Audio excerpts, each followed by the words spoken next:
السلام عليكم ورحمة الله وبركاته.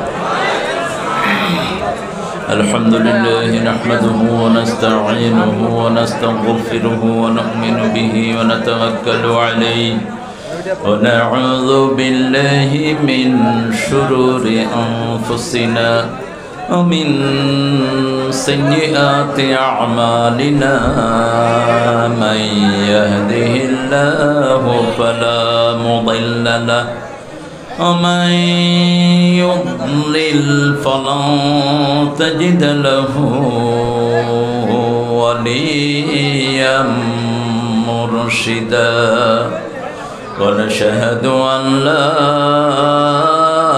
إله إلا الله وحده لا شريك له ونشهد أن سيدنا إمامنا قدوتنا حبيبنا طبيبنا وطبيب أرواحنا محمد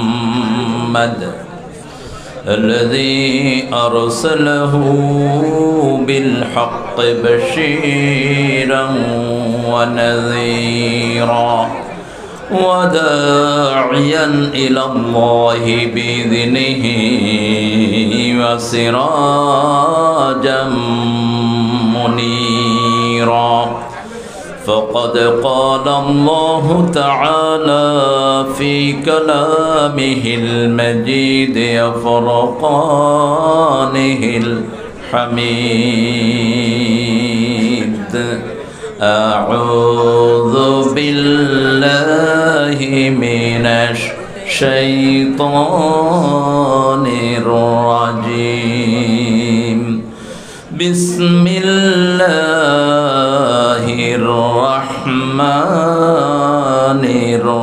الرحيم إن الله وملائكته يصلون على النبي يا أيها الذين آمنوا صلوا عليه وسلموا تسليما اللهم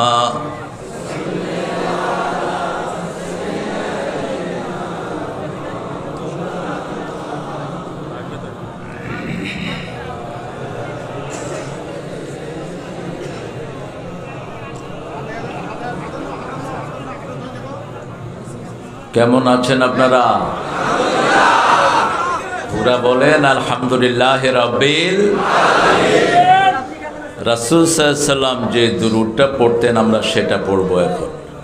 পড়েন আল্লাহুম্মা সাল্লি আলা মুহাম্মাদ ওয়া আলা আলি মুহাম্মাদ কামা সাল্লাইতা আলা ইব্রাহিম ওয়া আলা আলি ইব্রাহিম ইন্নাকা হামিদুম মাজিদ اللهم بارك على محمد وعلى آل محمد كما باركت على إبراهيم وعلى آل إبراهيم إنك حميد مجيد প্রশংসার মালিক কে? আল্লাহ। সবাই পড়ছি আলহামদুলিল্লাহ। আমরা পড়ছি আল্লাহু আকবার كبيرا الحمد لله كثيرا سبحان الله بكرة وأصيلا سبحان الله وبحمده عدد خلقه ورضا نفسه وزنة عرشه ومداد كلماته لك الحمد بالقرآن لك الحمد بالإسلام لك الحمد بأسمائك ولك سميت به نفسك লাকাল হামদ ইয়া রাব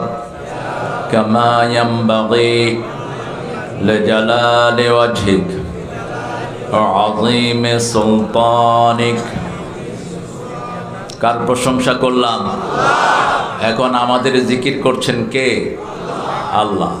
সুবহানাল্লাহ বলবেন না? আল্লাহ বলছেন যে বান্দা যখন আমার জিকির করে আমি ওই বান্দার জিকির তার চেয়ে বড় মাহফিলে করি। কেউ যদি আমাকে গোপনে স্মরণ করে আমি তাকে গোপনে স্মরণ করি। কেউ যদি কোনো কংগ্রিগেশনে বড় কোনো মানুষের মধ্যে আমাকে স্মরণ করে আমি তার চেয়ে বড় মাহফিলে তার নামটা স্মরণ করে দেই। আর আল্লাহ যখন স্মরণ করেন তখন তিনি সবার গুনাহগুলো মাফ করে দেন। আযকুরুকুম বিল মাগফিরাহ, তুমি আমাকে স্মরণ করবা আমার নামের জিকির দিয়ে, আমি তোমাকে স্মরণ করব তোমার সব গুনাহ মাফ করে দিই। আমরা আল্লাহকে ভালোবাসি তো? দেখি কে কে ভালোবাসেন না। আল্লাহ সবাইকে আল্লাহকে ভালোবাসার তৌফিক দান করেন। আমরা আজকে আল্লাহর ভালোবাসা নিয়ে বাড়ি যাব, রাজি আছি তো? আল্লাহ তৌফিক দান করুন। অনেক কষ্ট করে মাহফিলটার আয়োজন হয়েছে, ২৭তম মাহফিল। জায়গাটার নাম হলো ময়নাকুড়ি একরামিয়া হলকার ঘর ভিআইপি শাহাদাত হুসাইন নুরানি হাফিজিয়া কওমি মাদ্রাসা ইতিমখানা উলিল্লাহ বোর্ডিংয়ের উদ্যোগে একটা সুন্দর তাফসীরুল কোরআন মাহফিল আপনার আয়োজন করেছেন। আমাদের প্রিয় সভাপতি এসেছেন আলহাজ ভিআইপি শাহাদাত হুসাইন হাফিজাহুল্লাহ। আল্লাহ তিনার জীবনের গুনাহগুলো মাফ করে দিন। আল্লাহ তার প্রতিষ্ঠানগুলোকে কবুল করুন। আমাদের দেশের সব পয়সারা যদি এভাবে দেশে নিয়োগ করত, বিদেশে টাকা পাচার না করে, দেশের চেহারা আরো অনেক সুন্দর হবে। যেগুলো বিদেশে টাকা পাচার করেছে এদেরকে ধরে এনে শিকের মধ্যে আটকানো হোক, সব পয়সা দেশে ফিরিয়ে আনা হোক। আমি স্মরণ করছি এই সময় রহিমউদ্দিন সাহেবকে, যিনি আমার আব্বার বন্ধু ছিলেন। তিনিও লোকালি নিয়োগ করেছেন, অনেক মানুষের কর্মসংস্থান হয়েছে। তারপরে এই রংপুরে আলহামদুলিল্লাহ আরও বড় বড় বেশ কিছু মানুষ আছেন যারা রাষ্ট্রের জন্য কিছু করেছেন। আল্লাহ এদের সংখ্যা আরও বাড়িয়ে দিন। আমাদের প্রিয় শাহাদাত সাহেবের প্রতিষ্ঠানগুলো আমি দিনে দেখতে পারলাম, আমার ভালো লাগতো আরও বেশি। আমি দেখেছি আমেরিকা ইংল্যান্ডের লোকেরা ওদের দেশে বিনিয়োগ করে। যেমন আপেল কোম্পানির সবচেয়ে বড় যেটা তিনি ফোকাস করেছেন, তিনার রুরাল এরিয়াতে তার বাড়ি যেখানে তার এরিয়া, ওখানের খুব কম ছেলেই আছে যাকে তিনি চাকরিতে প্রোভাইড করেন নেই। এদিক থেকে আমাদের প্রিয় জহিরুল ইসলাম সাহেবও খুব স্বাক্ষর রেখে গেছেন, আল্লাহ তাকে মাফ করে দিন। অনেক মানুষের কর্মসংস্থান করেছেন। এখন বড় বড় কোম্পানি যেগুলো আছে, শালম সোবান সাহেব আছেন বসুন্ধরার, তারপরে যমুনা গ্রুপের বাবুল সাহেব ইন্তেকাল করেছেন। এরা মানুষের জন্য অনেক করেছেন, লক্ষ লক্ষ মানুষের কর্মসংস্থান করেছেন। এই ইদানিং কালে যতগুলো টাকা আমাদের বাহিরে চলে গেছে, এগুলো যদি দেশে সংস্থান হতো কোনো বেকার যুবক থাকতো না, সব যুবকের কর্মসংস্থান হয়ে যেত, ঠিক কিনা? এই জন্য আমরা এই সমস্ত আমাদের যারা আমাদের দেশের জন্য চিন্তা করেন, দেশের জন্য কর্মসংস্থানের ব্যবস্থা করেন, এদের জন্য আমাদের দোয়া করা উচিত। রাসূল সাল্লাল্লাহু আলাইহি ওয়াসাল্লাম বলেছেন যে একজনের রিজিকের ব্যবস্থা করে দেয়, শহীদের রক্তের চেয়ে বেশি সওয়াব আল্লাহ তার আমলনামায় দান করে দেয়। এই লোকগুলোর দাম আল্লাহর কাছে অনেক বেশি। আজকে আমাদের প্রধান অতিথি জনাব আবুল কালাম মোহাম্মদ আহসানুল হক চৌধুরী ডিউক ভাই, তিনি থাকলে ভালো হতো, আমিও একটু প্রীত হতাম। ডিউক ভাই দেশের জন্য কাজ করছেন, আল্লাহ ডিউক ভাইকে ইসলামের জন্য কবুল করুন। আরও জোরে বলেন আমিন। আমাদের প্রিয় উপজেলা চেয়ারম্যান সাহেব এসেছেন, বয়সে নবীন, আল্লাহ ওনাকে ইসলামের জন্য কবুল করুন। দুইজন চেয়ারম্যান আছেন, একজন তো বয়সে সবচেয়ে নবীন, সবচেয়ে ইয়ং ম্যান, শামসুল আলম ভাই। আর এই দাড়ি পাকলে বুড়া হয় নাকি? আসল প্রেমের বয়স এই তো শুরু। এই যে বাংলা কবিতায়ও আছে, 40 গেল 50 গেল 60 বছরে আবার যৌবন আসলো। তো আল্লাহ আমাদের শামসু ভাইকে কবুল করুন। আরেকজন চেয়ারম্যান আছেন এখানে, আলহামদুলিল্লাহ। তো আমাদের আরও অনেক ভাইয়েরা এসেছেন, বিশেষ করে মেম্বার ভাইয়েরা যারা জনপ্রতিনিধি এসেছেন, আমাদের অনেক ওলামা হজরত যারা দেশের প্রাণ এসেছেন, আমাদের স্যাররা, যে স্যারদের কারণে আমরা শিক্ষার আলো পাই। আমাদের যত স্যার এসেছেন, যত ওলামা হজরত এসেছেন, যত হেফজোখানার উস্তাদেরা এসেছেন বিভিন্ন পেশায় জড়িত আবাল বৃদ্ধা বনিতা, পর্দার আড়ের মা এবং বোনেরা, প্রশাসনের ভাইয়েরা অনেক কষ্ট করে আইন শৃঙ্খলাকে সুন্দর রাখেন। আমাদের প্রিয় police, RAB, DB, SB, NSI, border guard এবং আমাদের প্রিয় আর্মিরা, যারা সারা পৃথিবীতে অত্যন্ত নৌপুণ্যের স্বাক্ষর রেখেছেন। সর্বোপরি এসেছেন এখানে অনেক হিন্দু সম্প্রদায়ের ভাই বোনেরা, যারা আমাদের সমাজের অংশ। যতজন এসেছেন আল্লাহ সবাইকে কোরআনের জন্য কবুল করুন। আল্লাহ সবার জীবনের গুনাহগুলো মাফ করে দিন। এই যে প্রশংসা আমরা আল্লাহর করেছি, এটা যদি কোনো হিন্দু ভাই হৃদয় থেকে করে থাকেন, তাকেও আল্লাহ মাফ করে দিবেন। এখানে যারা এসেছেন, বুখারীর বর্ণনা এসেছে, রাসূল সাল্লাল্লাহু আলাইহি ওয়াসাল্লাম বলছেন একজন লোক, হি ওয়াজ পাসিং বাই, তিনি এখান দিয়ে যাচ্ছিলেন, এই মাহফিলের জন্য তিনি আসেন নাই। হঠাৎ করে তিনি দেখলেন অসংখ্য মানুষ, এখানে অজস্র মানুষ এখানে দাঁড়িয়ে আছে। তিনিও দাঁড়ালেন, তার মাথা থেকে পায়ের তালু পর্যন্ত গুনাহ। ফেরেশতারা বলবে, আল্লাহ এই লোকটা মাহফিলের নিয়তে আসেনি, এদিক দিয়ে যাচ্ছিল, হঠাৎ করে কংগ্রিগেশন দেখে দাঁড়িয়ে গেছে। আল্লাহ বলবেন, সে আমাকে দেখেছে নাকি না দেখে নাই? আমার জান্নাত জাহান্নাম দেখেছে নাকি না দেখে নাই? না দেখেই আমাকে ভালোবেসে দাঁড়িয়েছে। তোমরা ফেরেশতারা সাক্ষী থাকো, আমিও তার জীবনের সব গুনাহ মাফ করে দিলাম। ইসলাম মানুষকে অ্যাকোমোডেট করে। কোরআনের প্রথম অ্যাড্রেসিং মোমেন্ট না, প্রথম অ্যাড্রেসিং মানুষ। ইয়া ইউহান নাস, O human being, worship your Lord, he has created you, he has created your forefather, perhaps you will get the Allah fearing. হে মানবতা, হে মানুষেরা, মানুষের চেয়ে শ্রেষ্ঠ পৃথিবীতে আর কিছুই নেই। এজন্য আপনি মানুষকে ভালোবাসবেন, আপনাকে ভালোবাসবেন কে? আল্লাহ ভালোবাসবেন। অনেক ওলামা হযরতের কথা আমরা এখানে শুনেছি। লুৎফুর রহমান মধুপুরী সাহেব সুন্দর কথা বলেছেন। একটা চমৎকার হাদিস তিনি বলছিলেন, সূরা গাশিয়ার পটভূমি বলছিলেন, খুব সম্ভব, আমি যতটুকু আমার কানে বাড়ি খেয়েছে। হাসান হাবিব আমার অত্যন্ত স্নেহের, বয়সে নবীন, সুন্দর কথা বলে। ইয়াকুব আলী আরিফি সুন্দর কথা বলে। আল্লাহ এদেরকে সহ যত আলেম এখানে এসেছেন আল্লাহ সবাইকে কবুল করুন। জনাব ফজলে রাব্বি সুইট, মোহাম্মদ শামসুল আলম, জনাব নূর আলম ভুট্টু, আরও যারা এখানে এসেছেন, বিশেষ করে এই লিফলেটটা যিনি দিয়েছেন ডক্টর, তিনিও দোয়া চাইছেন আপনাদের কাছ থেকে। সর্বোপরি আমরা এখন কোরআনের আলোচনায় চলে যাব। আমাদের এই প্রতিষ্ঠানের দিকে আপনারা খেয়াল রাখবেন। এই প্রতিষ্ঠানটা না হলে এত বড় জমায়েত এখানে হতো না, ঠিক কিনা?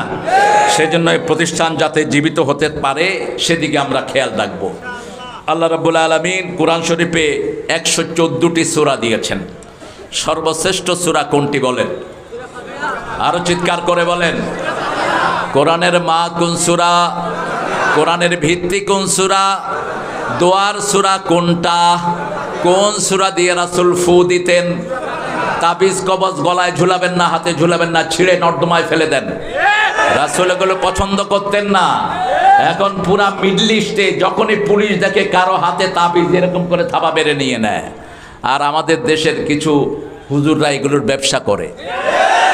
আরে আপনি ফু দিয়ে 10 লাখ টাকা নেন না, ওটা হালাল। বুখারীর হাদিস, আবু সাঈদ খুদরি এক ফু দিয়ে 30টা অথবা কোনো বর্ণায় 60টা ছাগল নিয়েছেন। সাপে কাটা রোগী ভালো হয়ে গেছে, সূরা ফাতিহা পড়ে ফু দিয়েছেন। দুধ নিয়েছেন, অজস্র দুধ, প্রায় 10-15 কেজি দুধ খেয়েছেন সাহাবায়ে কেরামের একটা গ্রুপ। তারপরে ছাগলগুলো আনলেন তিনি। সাহাবায়ে কেরাম রিদওয়ানুল্লাহি আলাইহিম আজমাইন বললেন, না আমরা এগুলো ধরবো না, রাসূলের কাছে নিয়ে চলো। রাসূল সাল্লাল্লাহু আলাইহি ওয়াসাল্লাম ওনাকে দেখে মুস্কি হাসছেন আর বলছেন, হেরে আবু সাঈদ, তুমি জানলা কেমনে সূরা ফাতিহা দিয়ে ফু দিলে লাভ হয়? তিনি বললেন, যেটা দিয়ে রূহ ভালো হয় সেটা দিয়ে শরীরও ভালো হতে পারে। বলছে, ছাগল তুমিও খাও, আমাকেও দাও। আর আপনি তাবিজ একটা লিখে কয় পয়সা পান? আরো পয়সা হলো বাকি। বাকির নাম সবাই জানে। হুজুরদের পয়সা তো বাকিই থাকে, ইমামের পয়সাই দেয় না, তোমাদের তাবিজের পয়সা দিবে কোথায়? এই জন্য ফু দেন, আপনার জন্য কনফিডেন্স থাকে। এক ফুতে 10 লক্ষ টাকা নেন, এটা হালাল। 20 লাখ টাকা নেন, হালাল। ফু দিয়ে রাসূল সাল্লাল্লাহু আলাইহি ওয়াসাল্লাম ফু দিতেন। সূরাগুলো পড়ে, কোরআনের বিভিন্ন অংশ পড়ে ফু দিতেন। আল্লাহ আমাদেরকে কোরআন থেকে ফায়দা নেওয়ার তৌফিক দান করুক। আপনি নিজে অসুস্থ, সূরা ফাতিহা পড়ে ফু দেন।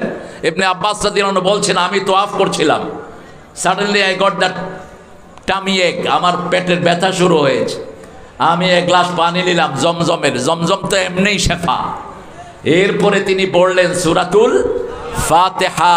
বলছে পানি খেতে দেরি হলো কিন্তু ব্যথা সারতে দেরি হয়নি, কারণ পানির ভিতরে একটা মেডিসিন আল্লাহ দিয়ে দিয়েছেন। আবার যখন মানুষ কোরআন পড়ে, কোরআন থেকে একটা রে বের হয়, এই সোনালি রে, একটা নূর বের হয়। এটা জাপানের একজন বৈজ্ঞানিক মিশরীয়, তিনি গবেষণা করে এই রেটা দেখে তিনি মুসলমান হয়ে গেছেন। কোরআনটা হলো পুরাটাই হলো শেফা। পুরাটা কি? আল্লাহ বলছেন, ওয়ানুনাজ্জিলু মিনাল কোরআনি মা হুয়া শিফাউ ওয়া রাহমাতুল লিল মুমিনিন ওয়া লা ইয়াজিদুয যালিমিনা ইল্লা খাসারা। যা নাজিল করেছি কোরআনে সবটাই শেফা। একদিকে পড়বেন, আরেকদিকে আপনি ভালো হয়ে যাবেন। জালেমদের জন্য এটা ক্ষতির বিষয়। কোরআন জালেমদের জন্য কোনো সময় রহমত বয়ে আনে না। জালেমদের দুনিয়াও শেষ, আখিরাতও। যুলমু যুলমাতুন ইয়াউমাল কিয়ামাহ, জুলুম হলো অন্ধকার। যারা পৃথিবীতে জুলুম করবে, মৃত্যুর পরে তারা কিচ্ছু দেখবে না, কিয়ামতে দেখবে না, হাসরে দেখবে না, মিজানে দেখবে না, অন্ধভাবে গিয়ে জাহান্নামে পড়তে হবে।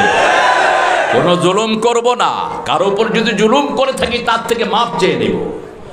রাসূল সাল্লাল্লাহু আলাইহি ওয়াসাল্লামের সামনে একজন কালো কৃষ্ণাঙ্গ সাহাবী আসলেন রাদিয়াল্লাহু আনহু। আরেকজন সাহাবী বললেন, হে কালো মায়ের সন্তান। কি বললেন? কে ছিলেন কালো বেশি বলেন তো? বেলাল রাদিয়াল্লাহু আনহু। তিনাকে একজন সাহাবী বললেন, এই কালো মায়ের সন্তান। উনি তো কালোই, কালোকে কালো বললে আর অসুবিধা নেই, কিন্তু তিনি একটু মনে কষ্ট পেয়েছেন। রাসূল সাল্লাল্লাহু আলাইহি ওয়াসাল্লামকে বললেন, ইয়া রাসূলুল্লাহ, এই সাহাবী আমাকে কালো মায়ের সন্তান বলেছে। যখনই বিচার গেছে, রাসূল সাল্লাল্লাহু আলাইহি ওয়াসাল্লাম ডাকলেন, আনতা ইমরাউন ফিকা জাহিলিয়া, তুমি এমন যুবক, তোমার ভিতরে জেহালত আছে, তুমি কেন তাকে কালো মায়ের সন্তান বললা? সে তো নিজে ইচ্ছা করে কালো হয়নি, কালো করেছেন কে? আল্লাহ। আমাদের চেহারা কারো ভালো কারো খারাপ, দেখতে একটু এদিক সেদিক, কিন্তু সবগুলো চেহারা বানিয়েছেন কে? আপনি যদি বলেন যে এর চেহারা বিশ্রী, তাহলে আপনি কাকে সমালোচনা করলেন? আল্লাহর সমালোচনা করলেন। ওই সাহাবী দেখেন বিনয় কত। সাহাবী সেজদায় গিয়েছেন, সেজদায় গিয়ে বলছেন, রাসূল সাল্লাল্লাহু আলাইহি ওয়াসাল্লাম বেলালকে বলেন ওনার কালো পা দিয়ে আমার গর্দানে পাড়া দিতে। যতক্ষণ গর্দানে পাড়া দিবে না আমি মাথা উঠাবো না। আমি কেন এই অপরাধটা করেছি? আপনি কিভাবে আপনার ভাইয়ের বদনামি করেন? আপনি কিভাবে আপনার ভাইকে ছোট করেন? প্রত্যেকটি মানুষকে বড় করে দেন। আপনি যদি মুখ দিয়ে কারো উপরে জুলুম করেন, কাউকে আপনি গালি দিয়েছেন, কাউকে আপনি সমালোচনা করেছেন, কারো গীবত করেছেন, তার কাছে মাপ চান, মাফ করে দিবেন কে? যদি তাকে না পান, তার জন্য আল্লাহর কাছে মাপ চান। যখনই তাকে পান, আপনি তার কাছে মাপ চান। আর যদি না পান, তার জন্য মাপ চেয়ে আল্লাহর কাছে আপনি দরখাস্ত করেন। পৃথিবীর যত সুন্দর নিয়ম সব এই কিতাবে আছে না নাই? গত পরশু দেখেছি চাঁদপুরের এক সরকারি কলেজের মেয়ে, চাকরিজীবী, তার আব্বাকে থাপ্পড় মারছে, বৃদ্ধ বাপের দাড়ি টানছে, থাপ্পড় মারছে, লাঠিও দিয়েছে। সিসিটিভিতে, তার ঘরে আবার সিসিটিভি লাগানো আছে। এটা কোনো একজন ওখান থেকে রেকর্ড করে চাঁদপুরের এসপির কাছে পাঠিয়ে দিয়েছেন। এসপির অত্যন্ত প্রশংসা করছি আমি, তিনি অত্যন্ত দক্ষ এসপি। সাথে সাথে তিনি দুইজন পুলিশ পাঠিয়ে ওই মেয়েকে নিয়ে গেছেন থানায়। জিজ্ঞেস করার পরে মেয়ে স্বীকার করলো, ফুটেজ দেখানো হলো, বাস মেয়েকে অ্যারেস্ট করলো। এখন তিনি অ্যাকশনে যাবেন। কিন্তু বাপ এসে বলছে, আমার মেয়ে কোনো অপরাধ করেনি, আমার মেয়ে আমাকে ভালোবাসে। দেখেন পিতামাতাকে কেমনে আপনি আর চোখে দেখেন। মেয়ে মেরেছে, তারপরেও পিতা মেয়ের পক্ষে কথা বলছে।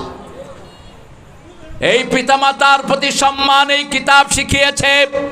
আপনার সন্তান যদি কোরআন হাদিস না জানে, আপনার সন্তান কখনো আপনাকে সম্মান করবে না, ঠিক না বা ঠিক? এই জন্য আজকে আমরা ওয়াদা করব, আমরা এখানে যারা এসেছি আমাদের প্রত্যেকের সন্তানকে আমরা কোরআন হাদিস শিক্ষা দেব। রাজি আছেন তো?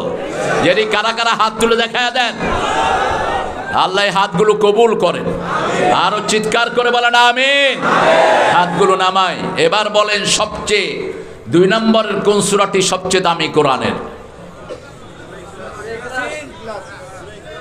দেখেন কত দল, একজনের রহমান, একজন ইয়াসিন, আর একজন ইখলাস। আরে ওটা তো আয়াত, বলছি সূরা।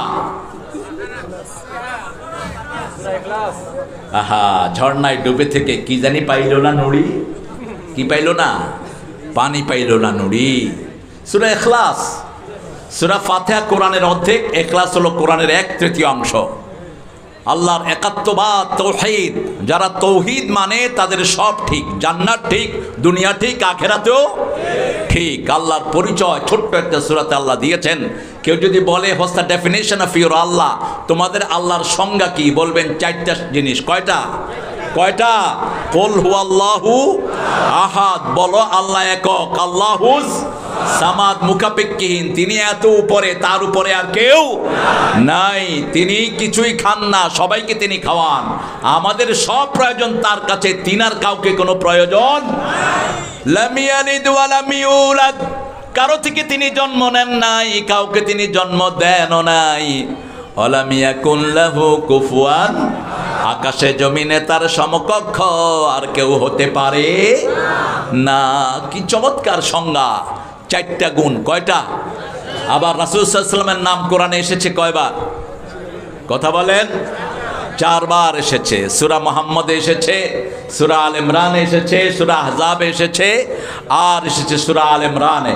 4 বার আল্লাহ মুহাম্মদ, তাও ইয়া মুহাম্মদ বলে একবারও সম্বোধন করেন নেই।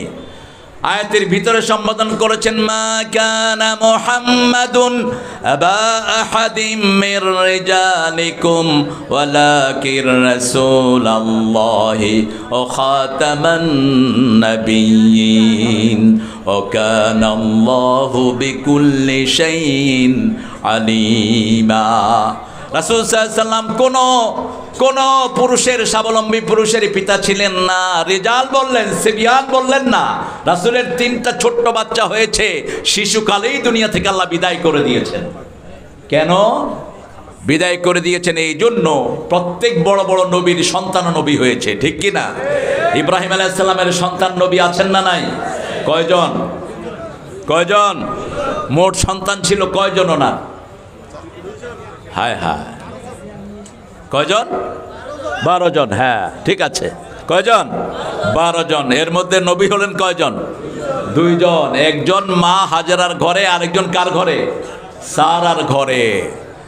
এই সারা রাদিয়াল্লাহু আনহা, সারার ঘরে হলো ইসহাক আলাইহিস সালাম। পৃথিবীর যত নবী সব এই বংশে, ইব্রাহিম আলাইহিস সালামের বংশে।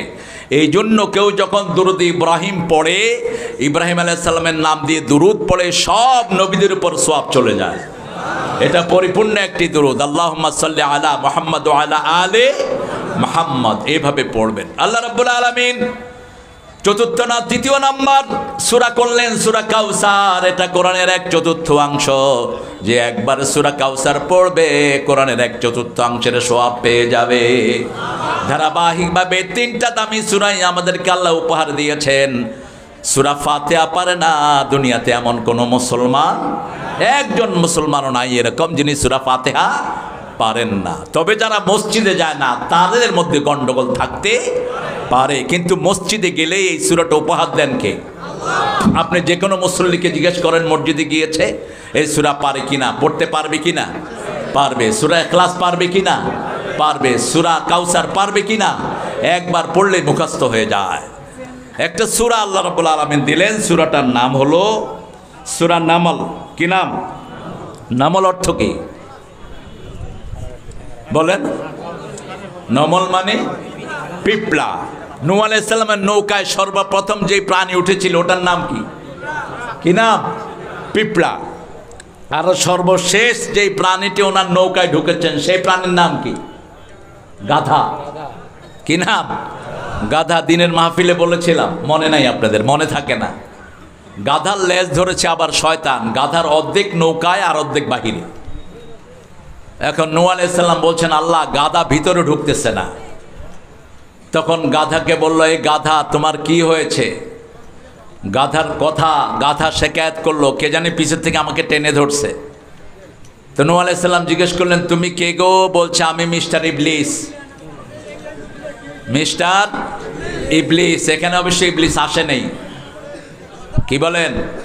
মানুষ আছে যেখানে, ইবলিস আছে সেখানে। রাসূল সাল্লাল্লাহু আলাইহি ওয়াসাল্লামের নামাজে গন্ডগোল পাকিয়ে দিয়েছেন একবার ইবলিস। জিন রাসূল নামাজে দাঁড়িয়েছেন, সূরায় প্যাঁচ লাগিয়ে দিয়েছে।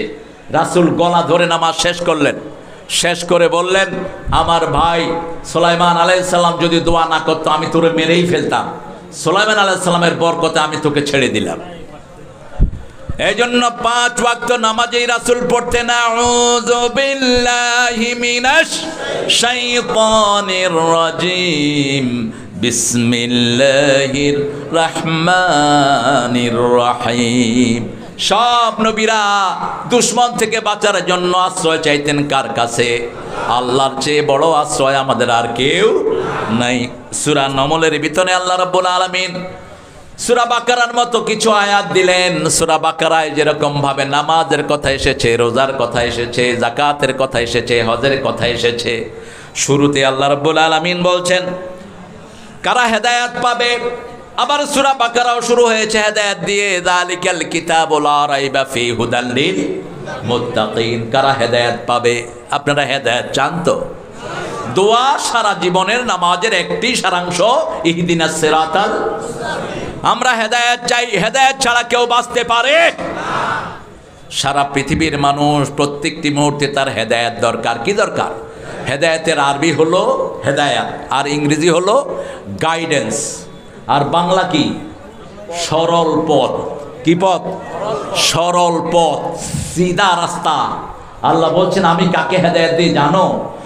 সূরা আল ইমরানের 201 নম্বর আয়াত আল্লাহ বলছেন আমাইয়া আতাসিম বিল্লাহি ফাকাদ হুদিয়া ইলা সিরাতিম মুস্তাকিম। কেউ যদি আমি আল্লাহকে মজবুত করে ধরে, আমি আল্লাহ তাকে হেদায়েতের রাস্তা দেখিয়ে দেই। আমরা বললাম এই সিরাতুল মুস্তাকিম কাকে বলে? আল্লাহ সূরা ইয়াসিনের ভিতরে বললেন মুহাম্মদ সাল্লাল্লাহু আলাইহি ওয়াসাল্লামের আরেক নাম হলো সিরাতাল মুস্তাকিম। ইয়াসিন পড়েন, ইয়াসিন ওয়াল কুরআনিল হাকিম ইন্নাকা লামিনাল মুরসালিন আলা সিরাতিম মুস্তাকিম। তোমার তো অনেক কষ্ট হয়ে যাচ্ছে না।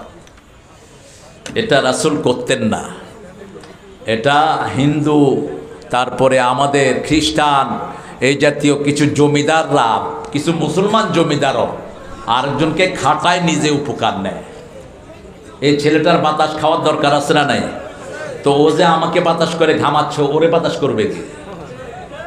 হ্যাঁ, মক্কা শরীফে বোধহয় গরম কম ছিল নাকি? মদিনাতে কোনো হাদিসে আমি পাইনি রাসূল বলেছেন সাহাবায়ে কেরাম বাতাস করতেছে। এটা করবেন না। খেদমত করবেন, খেদমত নিবেন না। রাসূল খেদমত করতে পছন্দ করতেন, খেদমত নিতেন না, কখনো কাউকে অর্ডারও করতেন না। আনাস রাদিয়াল্লাহু বলছেন আমাকে একবার ডাকলেন, আমি রাসূলের কাছে গেলাম, তিনি একটা কাজের কথা বলেন, আমি ভুলে গেলাম। আমি মাঠে এসে খেলা শুরু করলাম। রাসূল সাল্লাল্লাহু আলাইহি ওয়াসাল্লাম কিছুক্ষণ অপেক্ষা করে মাঠের পাশে এসে দাঁড়ালেন, এক কোনায় দাঁড়ালেন। আমরা হলে তো চিৎকার করে ডাকতাম, ওই আনাচ্ছা। মেজাজ খারাপ হলে না বিগড়ে না? আপনারা ভালো মানুষ, উত্তরবঙ্গের লোকেরা খুবই সুন্দর মার্জিত, আপনারা করেন না। আমাদের ওদিকে নাম বিগড়ায়, এই মালিক, এই মালিক কে? কিচ্ছু বললেন না, মাঠের কোনায় দাঁড়ানো। আনাস রাদিয়াল্লাহু আনহু রাসূলের দিকে তাকাতেই মনে পড়ল কথাটি, আস্তে করে এসে পেটের কাছে দাঁড়ালেন। রাসূল তার মুখের দিকে তাকিয়ে মুস্কি হেসে দিলেন, মাথায় হাত বুলিয়ে বললেন, আনাস তোমাকে যেই কাজের কথা বলেছিলাম আমি সেটা নিজেই করে ফেলেছি, তুমি তোমার খেলা শেষ করে নাও। কি সুন্দর ব্যবহার! আর আমাদের স্কুলগুলোতে বাচ্চাদেরকে বেধড়ক পিটায় আছে না নাই? মাদ্রাসার হুজুরটা তো আর বললাম না, মাদ্রাসার হুজুরটা পিটায় না, কি বলেন? কথা কয় না? আপনাদের এই ঠাকুরগাঁয়ে এনজিওর এক কর্মী প্রাইমারি স্কুলের বাচ্চার কান কামড়িয়ে ছেড়ে ফেলেছে। এই জাতীয় যারা মানুষ খেকো মানুষ, এদেরকে প্রতিষ্ঠানে রাখা উচিত না। প্রতিষ্ঠানের টিচার হবে শান্ত ঠান্ডা মেজাজের, উগ্রতা নিয়ে বাচ্চাকে পড়ানো যায় না। এই জন্য টিচার ট্রেনিং যে সমস্ত টিচারের নাই, এরা কখনো বাচ্চাকে পড়ানো উচিত না। আপনারা হেফজোখানায় টিচার রাখবেন যারা বাচ্চাদের প্রতি সহনশীল। তবে আমাদের অধিকাংশ হাফেজরাই সহনশীল, আলহামদুলিল্লাহ বলেন। দুই একজন পড়ে মাশাল্লাহ, বাচ্চাকে এমন পিটায় নিজের লুঙ্গিও থাকে না। খুশি হয়েছে খুব। লুঙ্গি খুললেও তো লম্বা পাঞ্জাবি আছে, আপনাদের তো সাথে এত ছোট, লুঙ্গি খুললে জীবন শেষ। পাঞ্জাবি লম্বা পরবেন, সব সাহাবীরা লম্বা পড়তেন, নবীরা সব কি পড়তেন? লম্বা পড়তেন। আবু হুরায়রা, আবু বকর সিদ্দিক তাদের পাঞ্জাবি ছিল ওনার কাফনের কাপড়। এতটুক রাখবেন যাতে আপনার কাফন হয়ে যায়, কারণ আপনি কোথায় মারা যাবেন এটা আপনি কখনো বলতে পারেন। মাযা তাদরি নাফসুন বিআইয়ি আরদিন তামুত, সূরা লোকমানের শেষ আয়াত। আল্লাহ বলছেন 5টা বিষয়ের জ্ঞান কোনো মানুষকে আমি দেই নেই। কখন কি খাবে, মাযা তাকসিবু গাদা, কে জানেন? আল্লাহ জানেন। কোথায় আপনি মরবেন কে জানেন? কিয়ামত কখন হবে কে জানেন? মায়ের পেটে কি আছে কে জানেন? কখন বৃষ্টি হবে কে জানেন? আবহাওয়া অফিস বলে খুব বৃষ্টি হবে, পরের দিন ঠাডা ভাঙা রোদ। এরকম হয় না? হয় না? হয়। সব কিছুর একমাত্র জ্ঞান কার কাছে? তবে গায়েব কিছু আমাদের দেশের কিছু হুজুররা জানেন, পীর সাহেবেরা কিছু গায়েব জানেন, আছে না? আহা, কে শিখাবে এদেরকে? কোন মানুষ যদি মনে করে কোন নবীও গায়েব জানতেন, ও মুশরিক। 4 ইমাম বলেছে আল্লাহ ছাড়া গায়েব জানার ক্ষমতা কারো নাই। গায়েবের একমাত্র মালিক কে? সব নবী আলাইহিস সালামকে আল্লাহ যা শিখিয়েছেন তিনারা তাই শিখেছেন, ঠিক না ঠিক? পড়েন আমার সাথে, আউযু বিল্লাহি মিনাশ বিসমিল্লাহির রহমানির রহিম। তাসিন তিলকা আয়াতুল কুরআনি ওয়া কিতাবিম মুবিন হুদাও ওয়া বুশরা লিল মুমিনিন আল্লাযীনা ইউকিমুনাস সালাতা ওয়া ইউতুনাজ যাকাতা ওয়া হুম বিল আখিরাতি হুম ইউকিনুন। আল্লাহু আকবার। এরকম কথা আল্লাহ ছাড়া আর কেউ বলতে পারে না। কোরআনের সাথে পৃথিবীর কোনো কিতাবের কোনো মিল নাই। কোনো কিতাব পড়লে সওয়াব হয় না, কিন্তু এটা পড়লে কি হয়? কতটুক সওয়াব? প্রতিটি অক্ষরে 10 নেকি।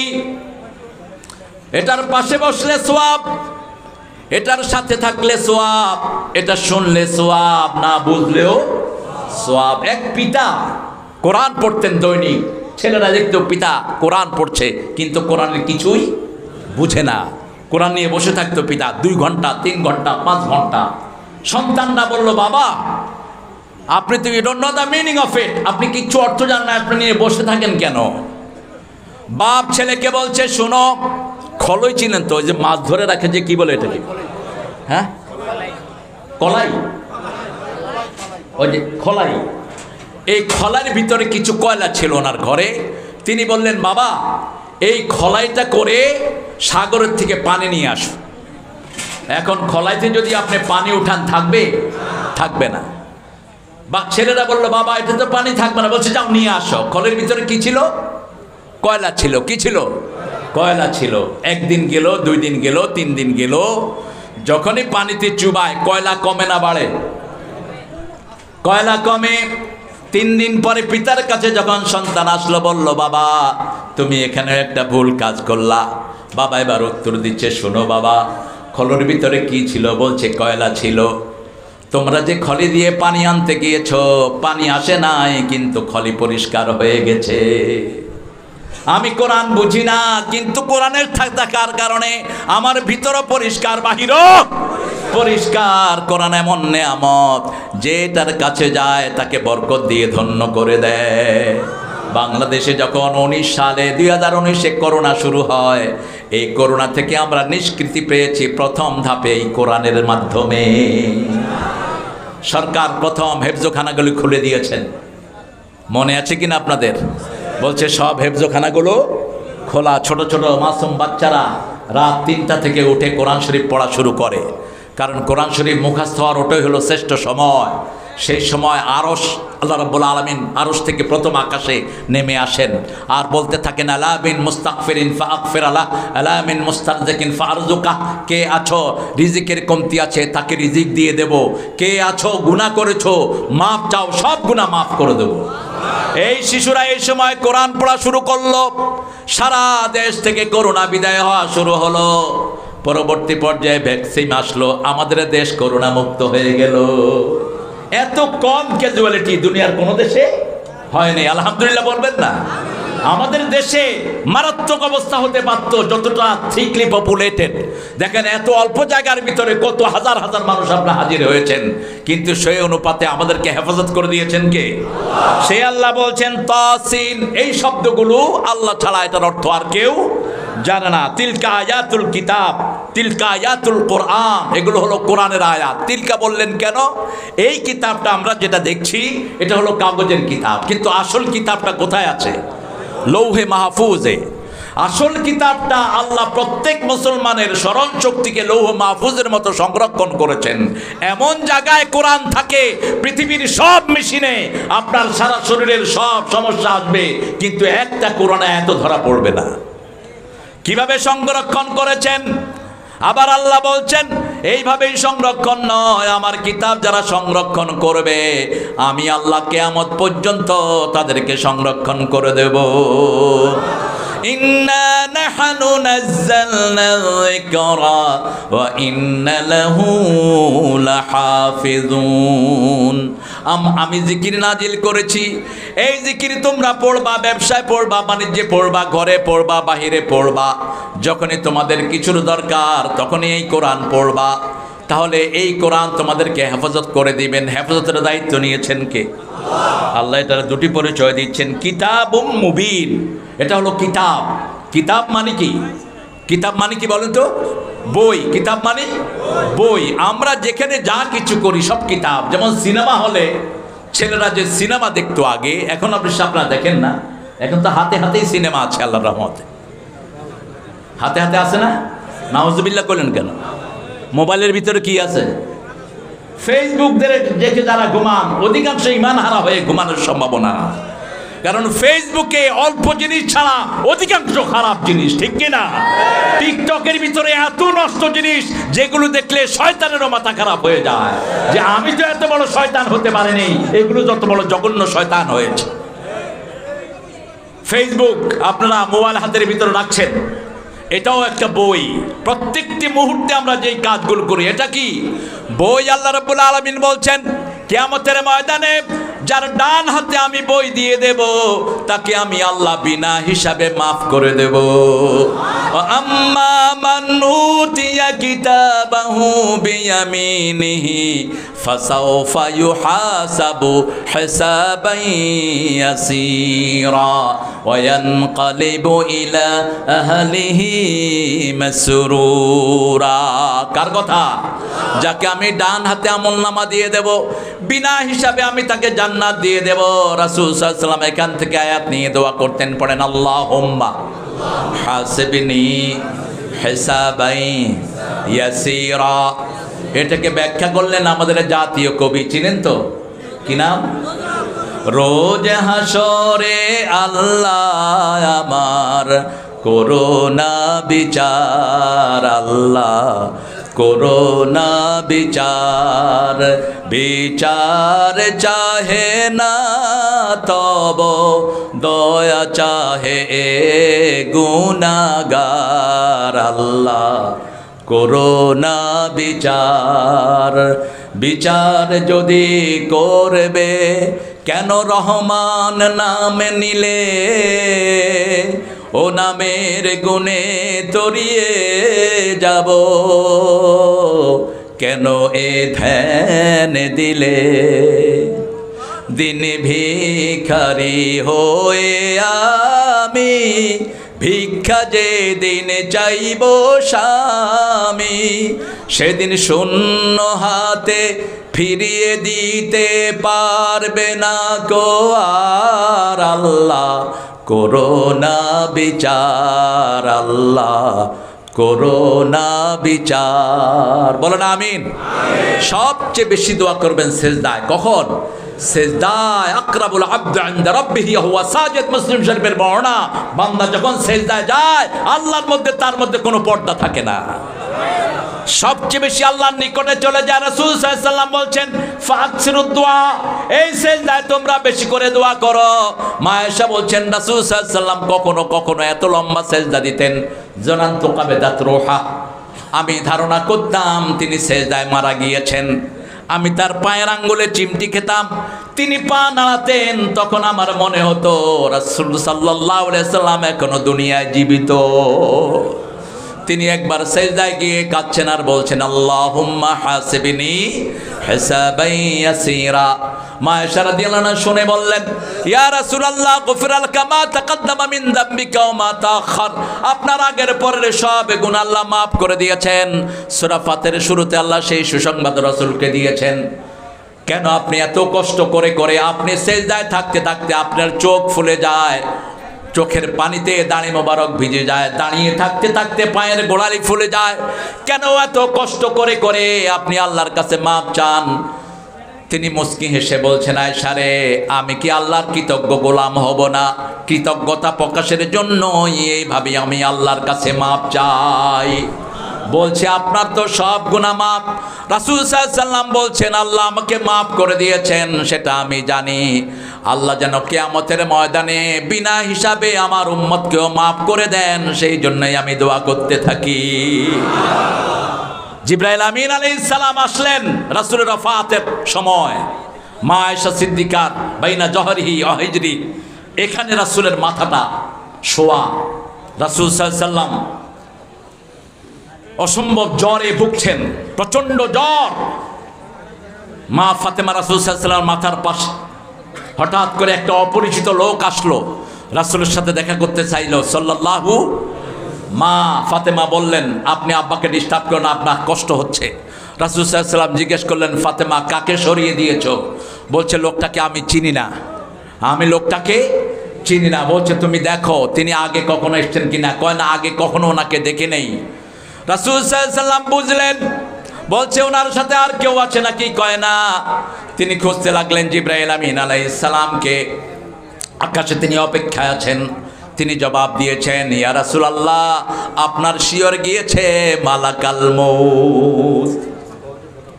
জিবরাইল আমিন আসলেন, এসে বললেন আকাশের সব ফেরেশতারা আকাশের দরজাগুলো খুলে আপনার রূহকে ইস্তেকবাল করার জন্য অপেক্ষা করেছে।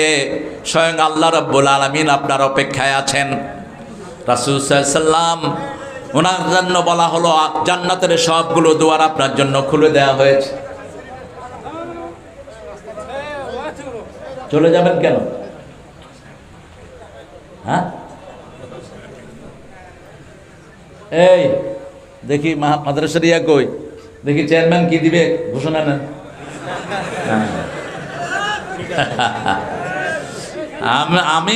আমি থাকলে আমার মেহমানরাও থাকবে, কি বলেন? আমি এত দূর থেকে এসে অবশ্যই একটা ভ্যালিড কারণ আছে, মায়ের খেদমত করে, আল্লাহ কবুল করুক আমার ভাইটাকে। বলছে মা অপেক্ষা করছে, যেন আমি কোনো কথা বলতে পারছি না, কারণ মায়ের খেদমত করে ওয়াজ করুনি। রাসূলের শুধু দোয়াই পান নাই, রাসূল জামা মোবারক ওনাকে উপহার দিয়ে গেছেন। আর ওমর ফারুকের মতো জান্নাতি সাহাবীকে বলছেন এই জামা ওয়াজ করুনিকে দিয়ে তুমি দোয়া চেয়ে নিও ওয়াজ করুনির কাছে। আল্লাহ আমার ভাইকে সেরকম কবুল করুক। চেয়ারম্যান সাহেব, চেয়ারম্যান, হ্যাঁ আলহামদুলিল্লাহ ঠিক আছে, আপনার আম্মাকে আমার সালাম দিবেন। আমরা একটু পরে যাই, কি বলেন, কালেকশনের জন্য নাকি নাকি এখনো শুরু হবে? হ্যাঁ আপনার ঠিক আছেন তো? সারা রাত থাকবেন তো ইনশাআল্লাহ? আচ্ছা আপনার সারা রাত থাকেন, আমি একটু পরে চলে যাবো ইনশাআল্লাহ। এত রাত্রে করলেন কেন? জিবরাইল আমিন যখন বললেন রাসূল সাল্লাল্লাহু আলাইহি ওয়াসাল্লামকে আপনার জন্য জান্নাতের সবগুলো দরজা খোলা, রাসূল সাল্লাল্লাহু আলাইহি ওয়াসাল্লাম মুখ খুশি হয়নি। জিবরাইল আমিন আলাইহিস সালাম বললেন ইয়া রাসূলুল্লাহ আপনি খুশি হতে পারেন না। তিনি শুধু একটা কথা বললেন, আমার উম্মতের কি অবস্থা হবে? সুবহানাল্লাহ বলতে ইচ্ছা করেন, আমার উম্মতের কি অবস্থা হবে? রাসূলের উম্মত হতে রাজি আছেন তো? রাজি আছেন তো মুসলমান? হাত তুলে দেখায়া দাও।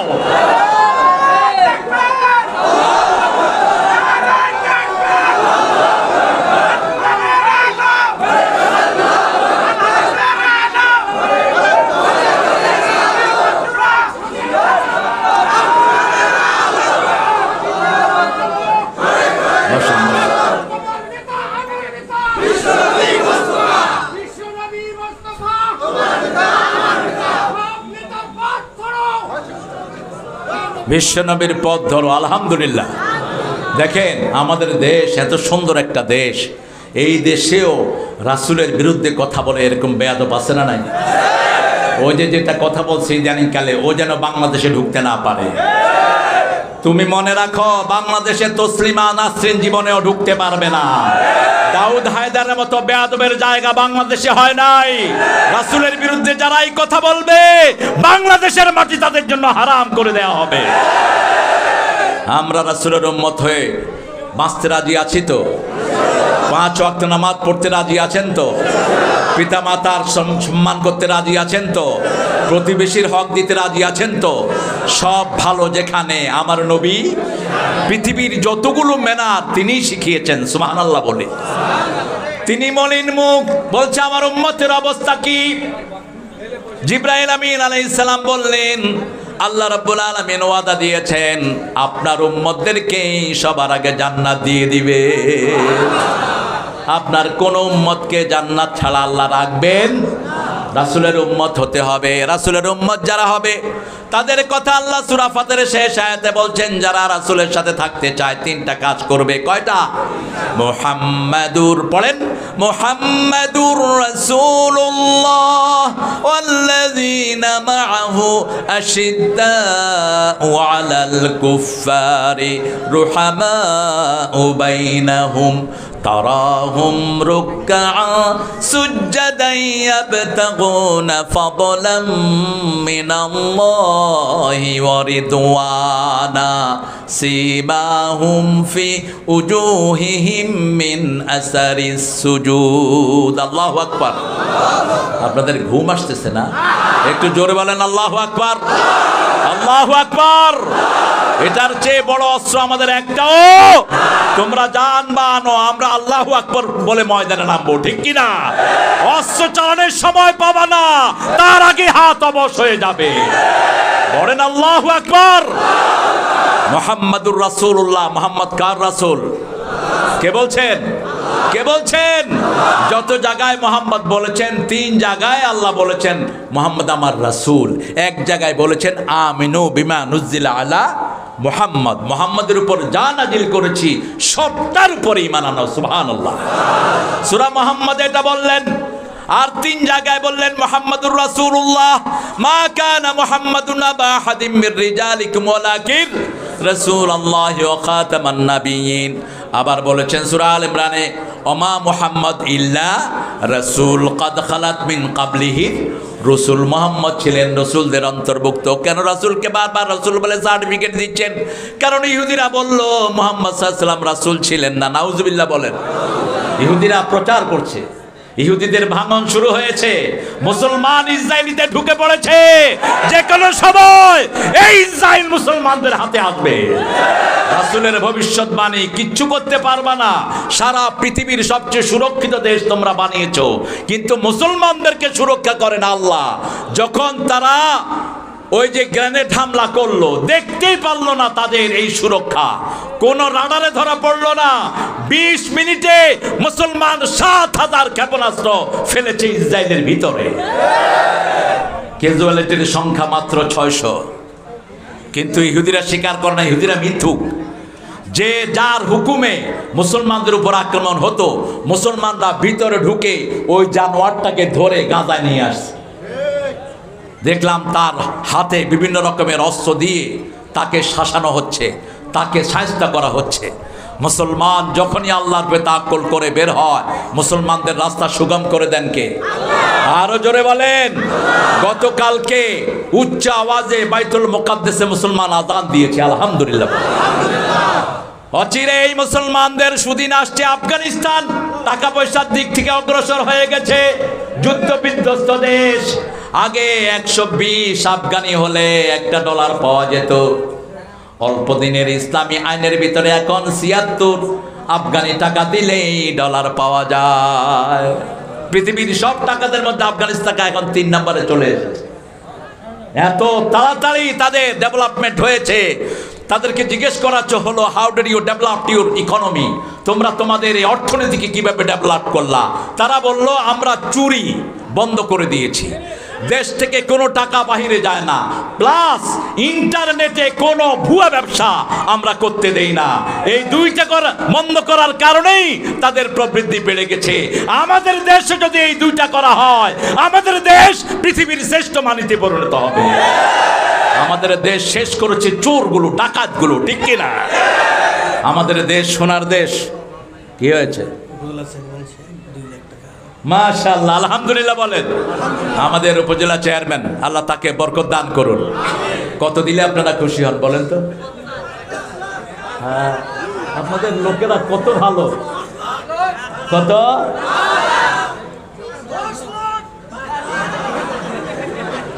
আরে একজন করছে 50,000। আলহামদুলিল্লাহ বলেন। 2 লাখ দিয়েছে, 10,000 নগদ। আর একটা ঘর উঠতেছে। আমাকে এই যে আমাদের প্রিয় ভাই যিনি দেখেন, আমাদের আজকের আমরা ভিআইপি যিনারকে পেয়েছি, উনি আসলেই ভিআইপি, আল্লাহ কবুল করুন। ভিআইপি মানে বুঝেন তো আপনারা? Very very important person. আল্লাহ যেন ওনাকে জান্নাতের ভিআইপি বানিয়ে দেন। তিনি ইনশাল্লাহ এই ঘরের যা অপূর্ণাঙ্গতা আছে পরিপূর্ণ করে দিবেন।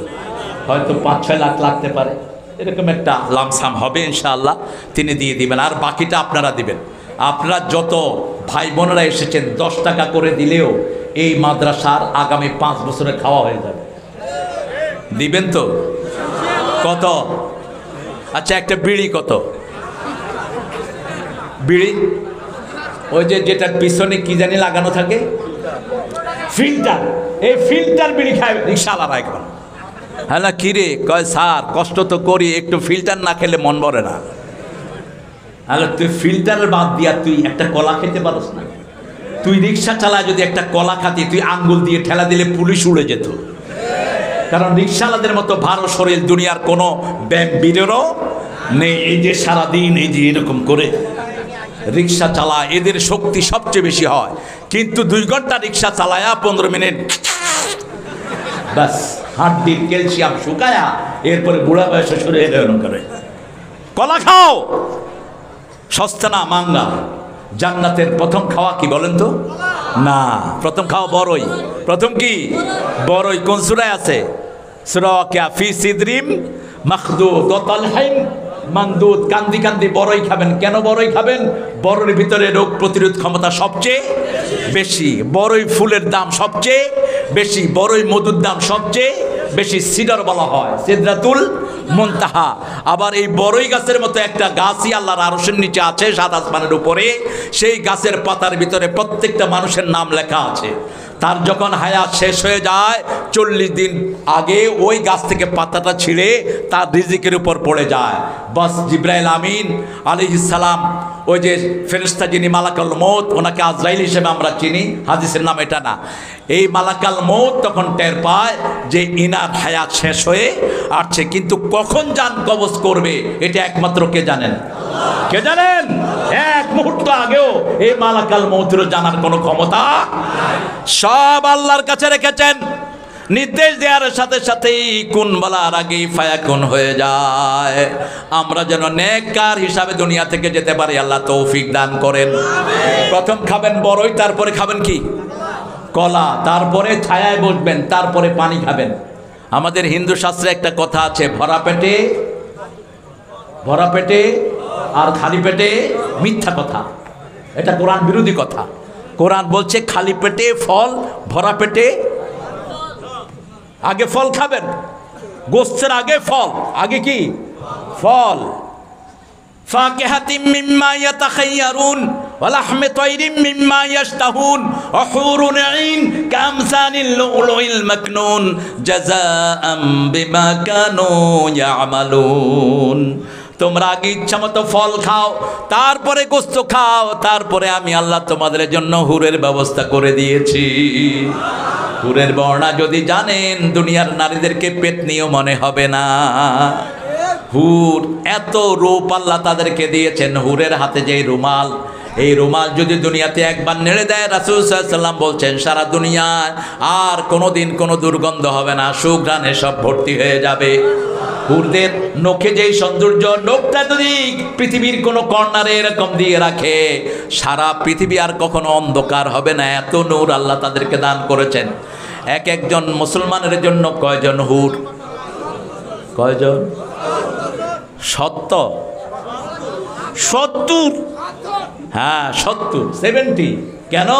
জান্নাতের সব হিসাব একে 70, একে দুনিয়ার হিসাব হলো একে 10।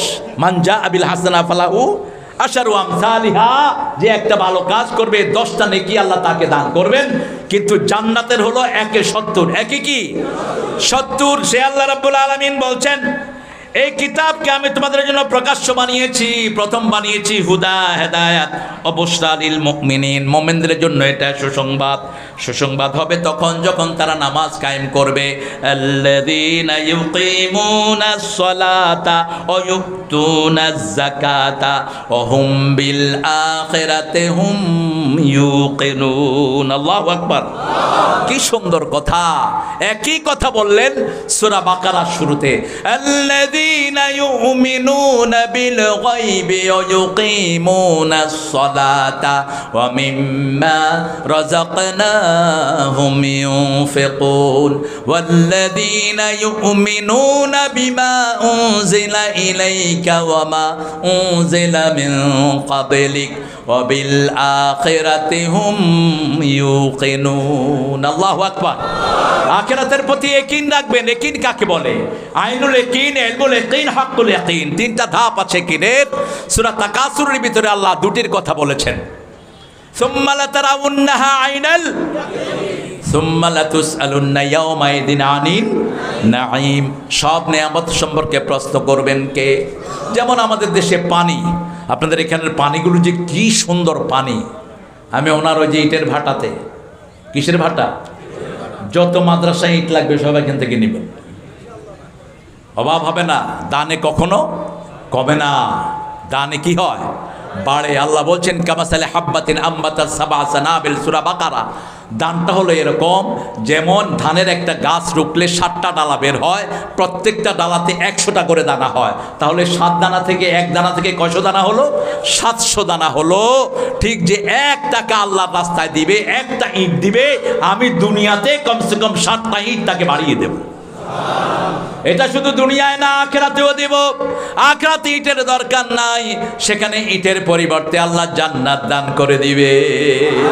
এই জন্য মৃত্যুর আগে প্রত্যেক মানুষ আফসোস করবে, লাউলা আখারতানি ইলা আজালিন কারিব ফাআসাদদাকা ওয়া কুম মিনাস সালিহিন, সূরা মুনাফিক 10 নম্বর। আল্লাহ রাব্বুল আলামিন বলছেন প্রত্যেক মানুষ নবী আলাইহিস সালাম ছাড়া মৃত্যুর সময় আফসোস করবে, আহারে যদি আমি সদকা দিয়ে ভালো মানুষ হয়ে আসতে পারতাম। ফাআসাদদাকা ওয়া কুম মিনাস সালিহিন, এ আল্লাহ একটু সময় যদি দিতেন আমি আরো বেশি সদকা করে ভালো মানুষ হয়ে আসতাম, আমাকে একটু সময় যদি দিতেন। এই আফসোস সবাই করবে, সেজন্য এখন এই আফসোসটা মিটিয়ে নেন। যত মাদ্রাসা বাড়বে তত বেয়াদব কমবে, যত মাদ্রাসা বাড়বে মানুষ ভদ্র হবে, মাদ্রাসা বাড়বে সব ঘরে ঘরে কোরআন আলো পৌঁছে যাবে, ঠিক কি না? কথা বলেন না কেন? এই যে মেয়েটা সরকারি কলেজের মেয়ে, বাপকে থাপড়াচ্ছে, বাপকে মারছে। আরেকদিন দেখলাম মা একটু বিছনা নষ্ট করেছে, 2-3 ছেলে নিয়ে মাকে নদীতে ফেলে দিয়েছে। কিসের শিক্ষা? কোন শিক্ষা এখন স্কুল কলেজে পিতামাতার আদবের জন্য দেওয়া হয় না, ঠিক না ঠিক? কথা বলেন না কেন? ক্লাস 5 এর ছেলেরা এখন বিড়ি খাচ্ছে, ক্লাস 6 এর পোলাপান বিড়ি খাচ্ছে, রাস্তায় হেঁটে হেঁটে আজে বাজে কাজ করছে, শাসন করার কোনো সিস্টেম। গত পরশুদিন এক ছেলে নকল করতেছে পরীক্ষার হলে বসে, টিচার তার 5 মিনিটের জন্য খাতা নিয়ে এসেছেন, ছেলে উঠে এসে টিচারে 2 চড় মেরেছে। এখনো সাবধান হন। প্রশাসনকে বলবো এ সমস্ত ছেলেকে স্থায়ীভাবে জেলখানায় ঢুকিয়ে দাও, শিক্ষা ব্যবস্থার ভিতরে কোরআন ঢুকাও, তা না হলে তুমিও শেষ, তোমার পরিবারও শেষ, ঠিক না ঠিক? একটা মাদ্রাসার প্রথম শিক্ষাই হলো আদব। আপনি যে কোনো মাদ্রাসা ভিজিট করেন, উচ্ছৃঙ্খল কোনো ছেলে পাবেন না। ছেলেরা এসেই প্রথম বলে আসসালামু আলাইকুম, কথা কন না কেন? এরপরে দাঁড়িয়ে থাকে ওস্তাদ, যেটা বলে সেটা শুনে। ওস্তাদ যদি বলে তুমি দেরি করে আসলা কেন, নিচের দিকে তাকিয়ে বলে হুজুর আমার আব্বা অসুস্থ, এই জন্য দেরি হয়ে গেছে। হুজুর মুস্কি হেসে বলেন, আল্লাহ তোমার আব্বাকে শাফা দান করুক, ঠিক আছে তুমি পড়তে যাও, আছে না নাই? আর স্কুলে স্যার দাঁড়ানো, ছেলে ঢুকতেছে, স্যারও সালাম নাই, ছেলেরও। ইভেন কি পতাকা যখন উঠে তখনও কোনো সালাম, পতাকা উঠানোর সময় হেই হেই হেই।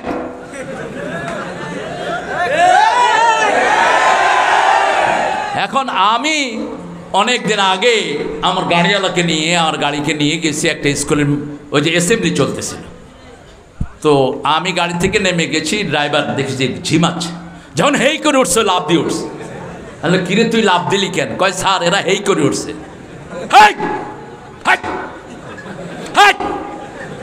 কিসে পতাকা কি ভেসকি দিয়েছেন আপনি? পতাকা কি নিয়ম? আপনি সালাম দেন। 85 লক্ষ শিশু প্রত্যেক সকালে স্কুলে যায়। 85 লক্ষ ছেলে যদি সালাম দেয়, 85 লক্ষ সালামে সারা বাংলাদেশের অশান্তি দূর হয়ে যাবে। মালয়েশিয়া একটা ছোট্ট দেশ, খুব বেশি জনগণ নেই। সেই মালয়েশিয়াতে চাইনিজরা আছে 35%, বাকিরা মুসলমান। বেশ কিছু কেরালার লোকেরা আছে। সেই অল্প পার্সেন্ট লোকের মধ্যে মুসলমানদের শিশু প্রত্যেক স্কুলে তারা বাধ্যতামূলক করে দিয়েছেন সালাম দিতে হবে, নিতেও, ঢুকতে সালাম, বাইরে হতে সালাম, আবার ঘরে ঢুকার আগে সালাম, ঘর থেকে বের হওয়ার সময় বিসমিল্লাহি তাওয়াক্কালতু। শয়তান হতাশ হয়ে যায়। এই বরকতে তাদের দেশের ছেলেরা ভদ্র হচ্ছে, শান্ত হচ্ছে।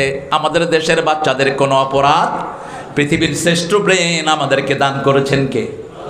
এবারও সারা পৃথিবীতে কোরআনে আমাদের দেশ চ্যাম্পিয়ন, ঠিক না বে ঠিক? কথা বলেন না কেন? একটা দরিদ্র ঘরের সন্তান, কি নাম জানে ছেলেটা? কি সুন্দর চেহারা। আল্লাহ তাকরিমের হায়াত তুমি দারাজ করে দাও, হাজার হাজার ছেলেকে তাকরিমের মতো করে দাও। কি নিয়ামত! আমাদের দেশের ছেলেগুলো জিনিয়াস, যেখানে গিয়েছে মেধার স্বাক্ষর দিয়েছে। এই স্কুলের ভিতরে ইসলাম ঢুকাও, সিলেবাসে ইসলাম আনো, কোরআন আনো, তা না হলে তুমি বাপ, তোমাকে থাপড়াবে 2 দিনের মধ্যেই।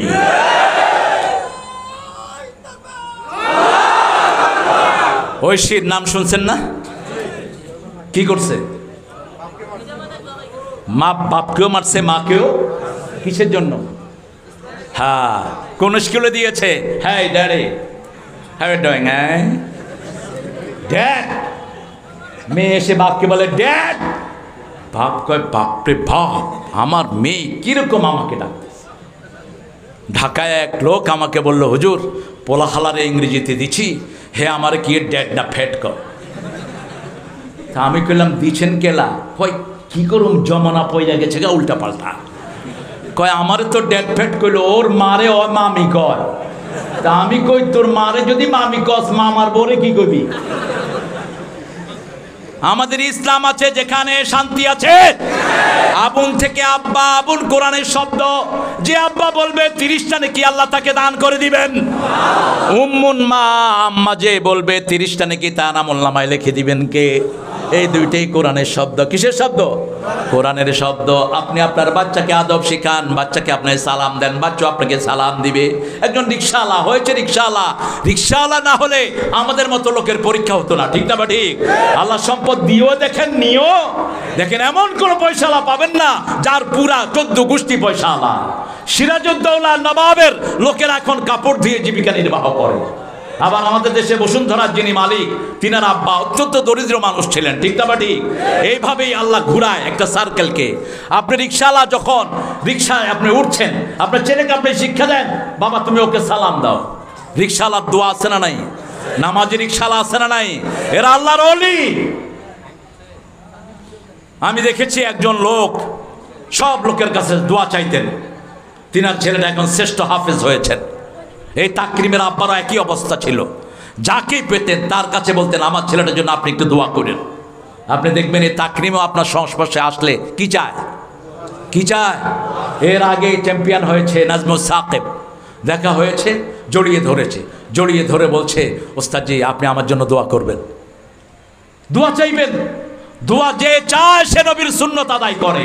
রাসূল সাল্লাল্লাহু আলাইহি ওয়াসাল্লামের ব্যাপারে সাইয়েদনা ওমর ইবনে খাত্তাব রাদিয়াল্লাহু আনহু বলছেন, আমি উমরায় যাব, রাসূল সাল্লাল্লাহু আলাইহি ওয়াসাল্লামের কাছে গেলাম। রাসূল বললেন, মিশকাতে এসেছে হাদিসটি, ওমর লা তানসানি ফি দুআইক আও আশিকনি ফি দুআইক, হে ওমর তুমি যখন মক্কায় গিয়ে দোয়া করবা তোমার দোয়ায় আমি নবীকে তুমি ভুলে যেও না। ওমর ফারুক কেঁদে ফেললেন, ইয়া রাসূলুল্লাহ আমার কাছে দোয়া চেয়ে আপনি আমাকে যত বড় করে দিয়েছেন আল্লাহ যেন আপনাকে আরো বড় করে দেয়। আপনি দোয়া চাইবেন, দোয়া চাওয়া কি সুন্নাহ। আল্লাহ বলেছেন তোমরা যদি চাও তোমার দোয়া কবুল হোক প্রথম আমার প্রশংসা করো, আমার নবীর উপর দরুদ দাও, মধ্যখানে যা বলার তা বলো, যা চাওয়ার চা চাও, শেষে আবার আমার প্রশংসা করে নবীর উপর দরুদ দাও, মধ্যখানে যা বলবা সব কবুল করে নেবেন কে? এই জন্য সূরা সাফফাতের শেষ আয়াতে আল্লাহ বলছেন সুবহানা রাব্বিকা রাব্বিল ইজ্জাতি আম্মা ইয়াসিফুন ওয়া সালামুন আলাল মুরসালিন আলহামদুলিল্লাহি রাব্বিল আলামিন। সব নবীদেরকে সালাম দেন। কয় লক্ষ নবী ছিল? কয় লক্ষ? 1,24,000। এই বর্ণটাকে সহি বলেছেন অনেকেই। তো এই একবার সালাম দিলেন 1,24,000 নবীর পর সালাম চলে গেল। আর রাসূল সাল্লাল্লাহু আলাইহি ওয়াসাল্লাম বলছেন সব নবীরা কবরে জীবন্ত থাকে। নবীদেরকে যখন কেউ সালাম দেয় জীবিত মানুষের মতো তিনারা উত্তর দিয়ে দেয়। আমাকে যখন কেউ সালাম দেয় রুদ্দা আলাইহি রূহি, আল্লাহ আমার মধ্যে রূহ ফিরিয়ে দেন জীবন্ত মানুষের মতো, আমি সালামের উত্তর দিয়ে দেই। এজন্য প্রতিদিন পড়বেন, পড়েন ওয়াসালামুন, পড়েন ওয়াসালামুন আলাল মুরসালিন আলহামদুলিল্লাহি রাব্বিল আলামিন। মুমিন হওয়ার জন্য প্রথম কাজ হলো সালাত পড়বেন। তো কয় ওয়াক্ত? আরো জোরে বলেন।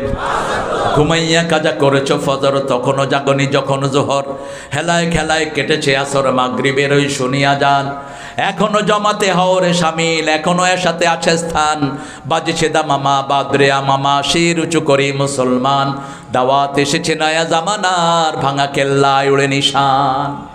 আজকের রাতটাই আপনার জীবনের শেষ রাত হতে পারে, ঠিক কিনা? কিভাবে ঘুমিয়ে থাকো ফজর করে কাজা, এমনও তো হতে পারে জোহরে জানাজা। হতে পারে কিনা? কেমনে আপনি নামাজ কাজা করেন? যখনই কাজা হয়ে গেল পড়ে নেন, মাফ করে দিবেন কে?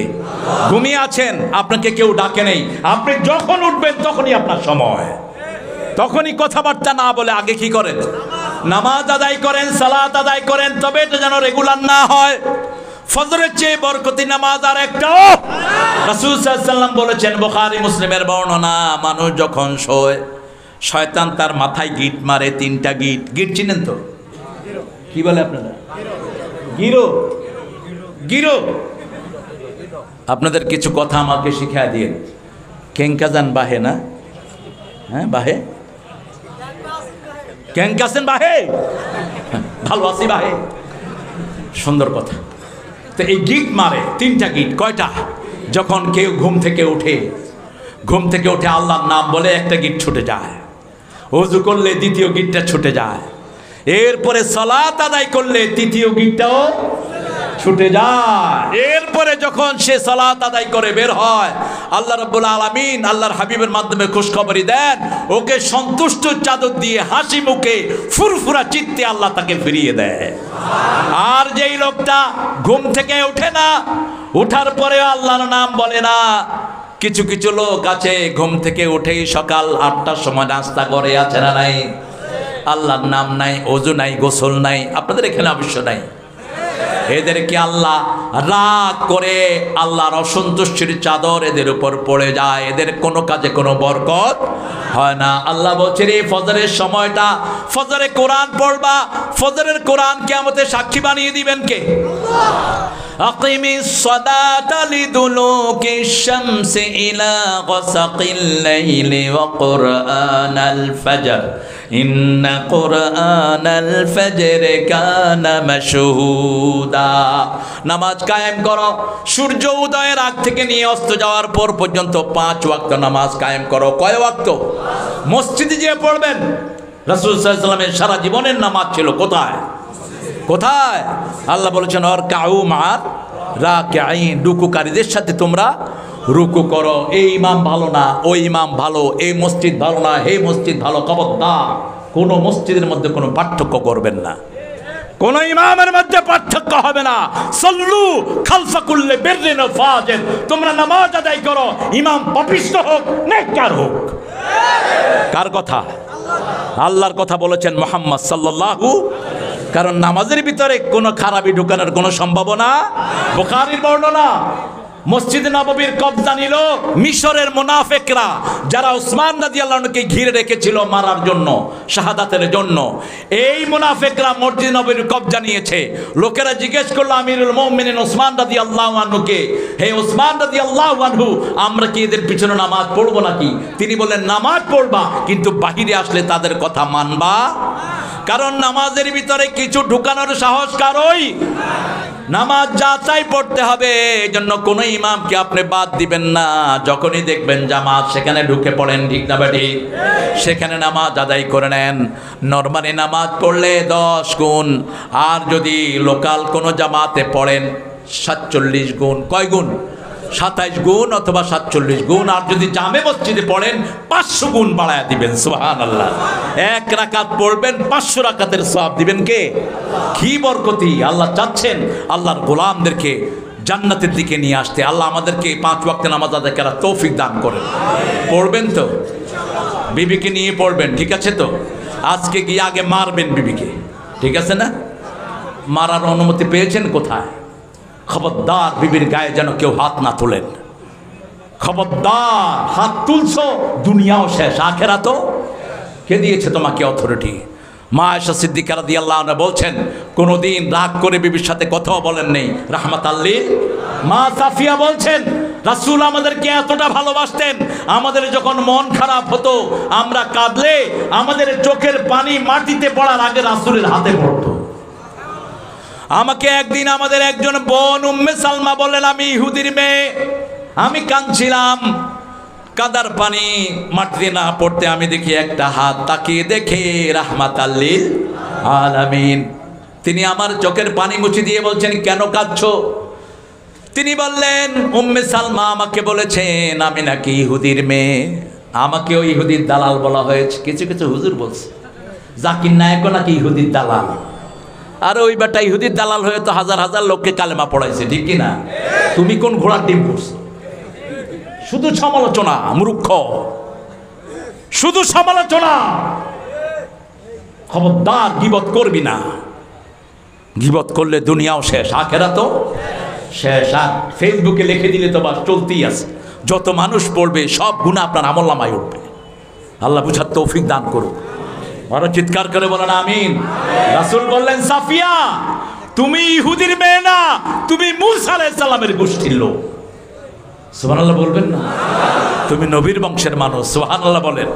মা সাফিয়ার চেহারা আনন্দে উদ্বেলিত হয়ে গেল। আপনি আপনার বিবিকে আনন্দ চিত্ত করেন। রাসূল সাল্লাল্লাহু আলাইহি সাল্লাম মা আয়েশার সাথে চাঁদনি রাতে দৌড় দিতেন, মরুভূমিতে দৌড় দিতেন। এখন আমি যদি বউ নিয়ে দৌড়াই, মানুষে কি বলে তারেক মনোয়ার মাথা পাগল হয়ে গেছে। হাদিস তো পড়ে না। রাসূল সাল্লাল্লাহু আলাইহি সাল্লামের বিবি ছিলেন মাত্র 9 বছর বয়স তখন, যখন রাসূলের ঘরে আসেন। আজকের মেডিকেল সায়েন্স বলছে একটা মেয়ে 9 বছর বয়সে বালেগা হয়। আমেরিকার টেক্সাসে তারা নিয়ম করেছে, 9 years girl if she choose any person she can go with him। 9 বছরের মেয়ে যদি কোনো লোককে পছন্দ করে বিয়ে করে, তার বিয়ে ভ্যালিড। কারণ একটা মেয়ে আর্লি বালেগা হয় কয় বছরে? 6 বছরে। আগ হলো মুসলিম শরীফের বর্ণনা।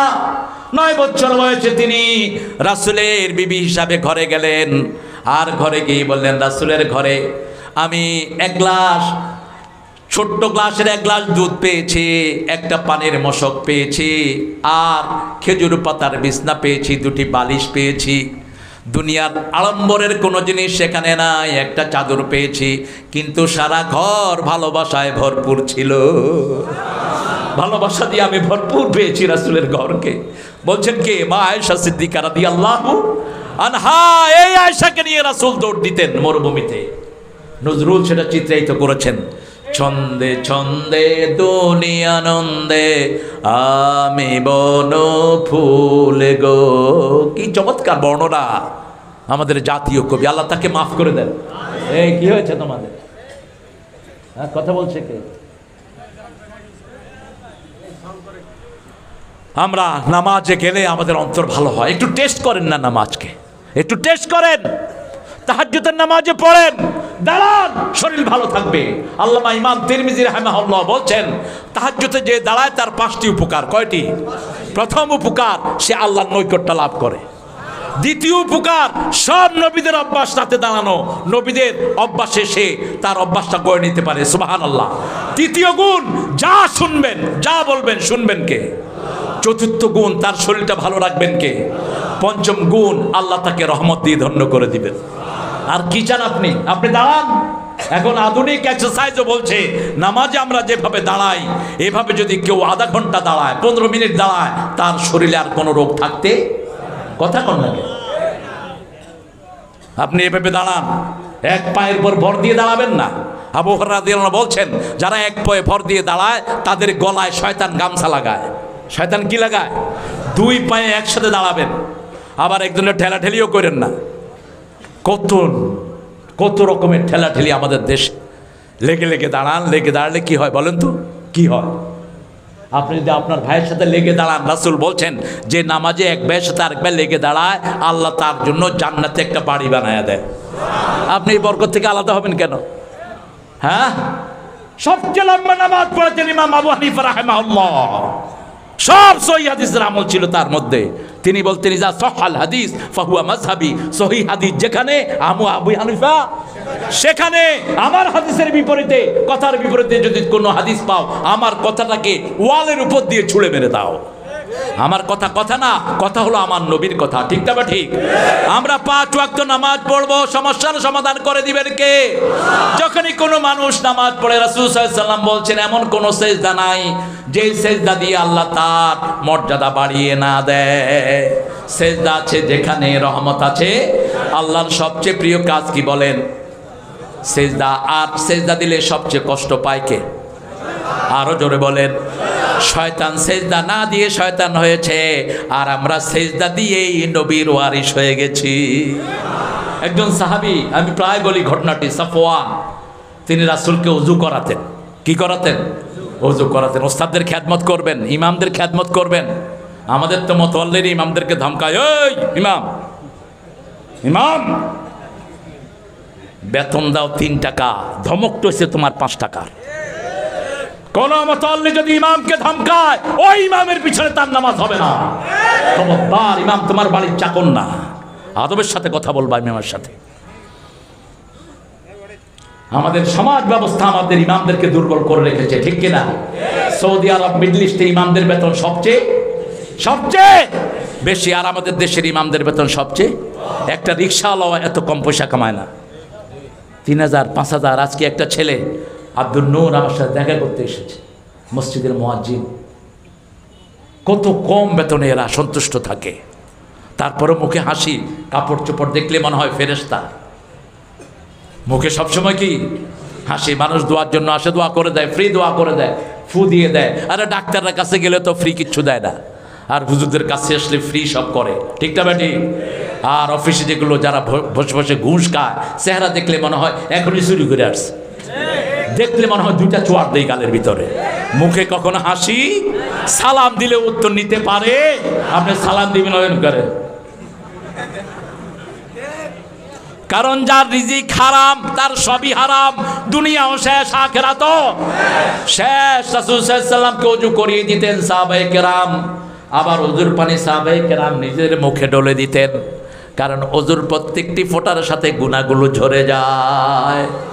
রাসূলকে পানি ঢেলে দিচ্ছেন, তিনার একটা মাত্র কাপড়, গায়ে আর কোনো কাপড় নেই। নিচে নামালে বুক খালি, উপরে উঠালে নিচে খালি।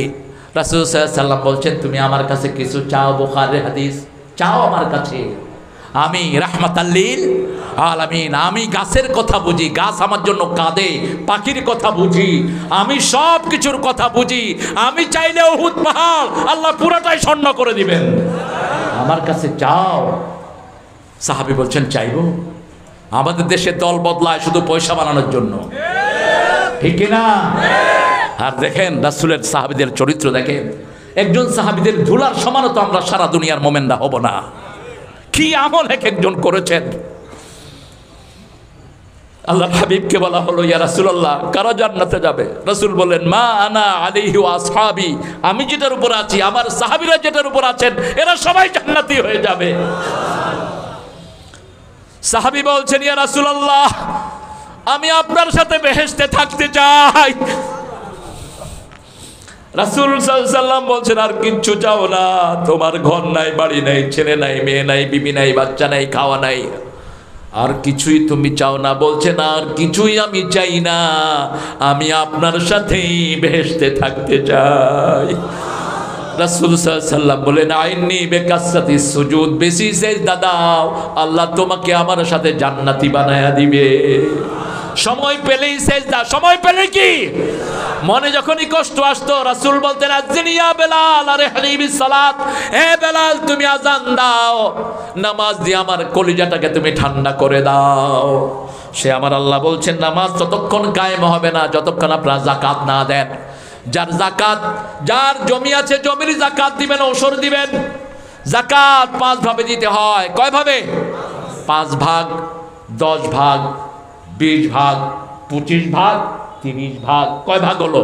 5 ভাগ, 10 ভাগ, 20 ভাগ, 25 ভাগ, 30 ভাগ। 5 ভাগ কাদের? খনিজ পদার্থ। বাংলাদেশে গ্যাসের খনি আছে না নাই? উত্তরবঙ্গে কয়লার খনি আছে না নাই? এই কয়লার খনি যে এলাকায় পাবেন, আল্লাহর নিয়ম হলো ওই এলাকার গরিবদেরকে কয়লার খনি থেকে 5%, কয়লার খনি থেকে 5% আকারে তাদেরকে গরিব মানুষকে দেয়া হবে। কত পার্সেন্ট দেয় আমাদের দেশে? কয়লার খনি যদি পয়সা দেয়া হতো, কোনো গরিব থাকতো উত্তরবঙ্গে? দেয় না। 10%। আপনি কোনো খেতে ফসল লাগিয়েছেন, বৃষ্টি হয়নি, আপনি সেচের পানি দিয়ে আপনি সেই ফসলটা ফলিয়েছেন, আপনি সেটা থেকে 10 মণে 1 মণ কার রাস্তায় দিবেন? আল্লাহর রাস্তায়। ইয়াউমা হাসাদিহি, যেদিন এটা কাটবেন, আল্লাহ কোরআনে বলছেন, ওই কাটার সময় খেতে দিয়ে আসবেন, বাড়িতে এনে দিতে পারবেন না। আর যদি বৃষ্টির পানিতে হয়, বৃষ্টির পানিতে যদি হয় তাহলে 10 মণে 1 মণ, আর যদি নিজে শেষ করে তাহলে 20 মণে 1 মণ গরিবকে দিবেন। আর 25টা ছাগল যদি আপনার হয়, একটা ছাগল কার রাস্তায় দিবেন? কথা কন না কেন? কিন্তু ছাগল যদি আপনার খাওয়াতে হয়, যদি ছাগলকে খাওয়াতে হয়, বেড়াকে খাওয়াতে হয়, এগুলো যদি সরকারি জমিনে চরে খায় তাহলে 25টাতে 1টা।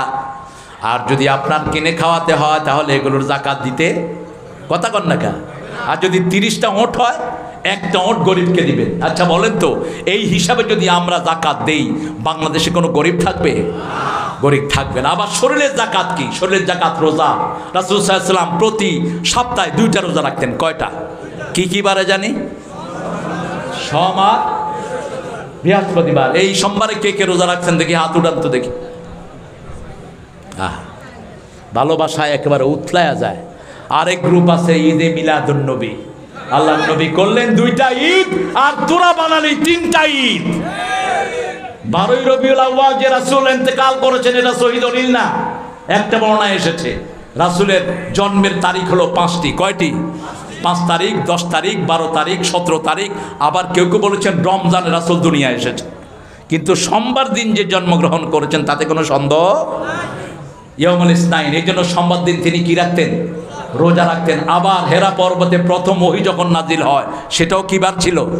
সোমবার ছিল। আবার দেখেন রাসূল সাল্লাল্লাহু আলাইহি ওয়াসাল্লাম যে 12 তারিখে ইন্তেকাল করেছেন, এই ব্যাপারে কোনো সন্দেহ? তো এটা মৃত্যু ডেট, এটা সার্টেন, সবার একমত। এখন রাসূল যেদিন চলে গেছে সেদিন আপনি ঈদ করেন কেমনে? কেমনে ঈদ করেন? আমার প্রিয় ভাইয়েরা, 2টা ঈদ ইসলাম দিয়েছে, 3য় ঈদ বানানোর কোনো সুযোগ নাই। আমার নবী সাল্লাল্লাহু আলাইহি ওয়াসাল্লাম যা করেছেন আমরা তা করব। তিনি রোজা রেখেছেন, আমরাও রোজা রাখবো। বৃহস্পতিবার তিনি কেন রোজা রাখতেন? তিনি বলতেন এটা সপ্তাহের শেষ দিন, এই দিন আল্লাহ জান্নাত খুলে দেয়।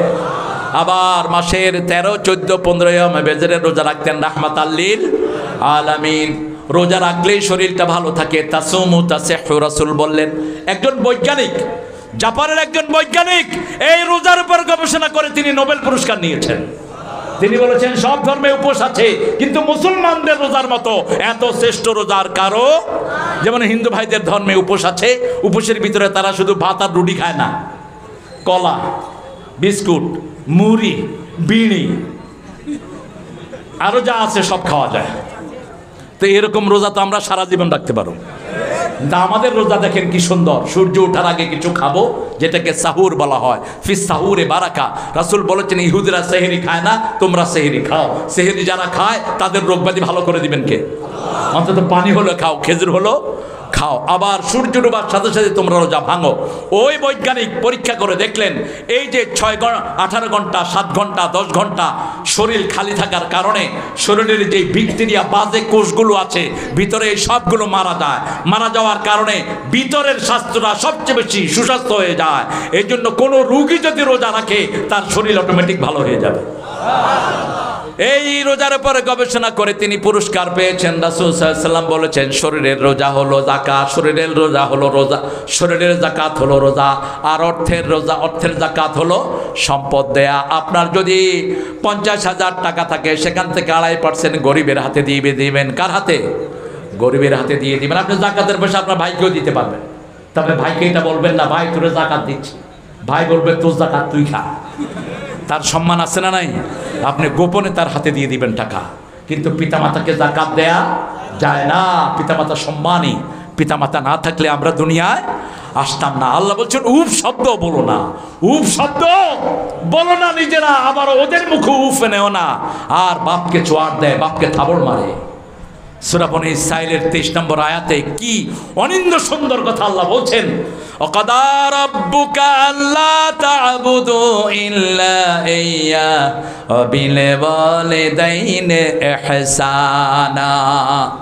আল্লাহ বলছেন আমার পক্ষ থেকে সিদ্ধান্ত হয়েছে আল্লাহর ইবাদত ছাড়া আর কারো ইবাদত করা যাবে না। পিতামাতার প্রতি ইহসান করবে। ইহসান কি? এহসান কাকে বলে? আল্লাহ বলছেন আনতা আবুদাল্লাহ কান্নাকা তারাহু ফাইন লাম তাকুন তারাহু ফাইন্নাহু ইয়ারাক। এহসান হলো আল্লাহর ইবাদত এমন ভাবে করবা যেন তোমরা আল্লাহকে দেখছো, তোমরা না দেখলেও তোমাদেরকে দেখছেন কে? এটা এহসান। এহসান ব্যাখ্যা আল্লাহ দিলেন। এহসানের ব্যাখ্যা হলো আপনার পিতা, লা তাকুল লাহুমা উফ, পিতাকে উফ বলবেন না।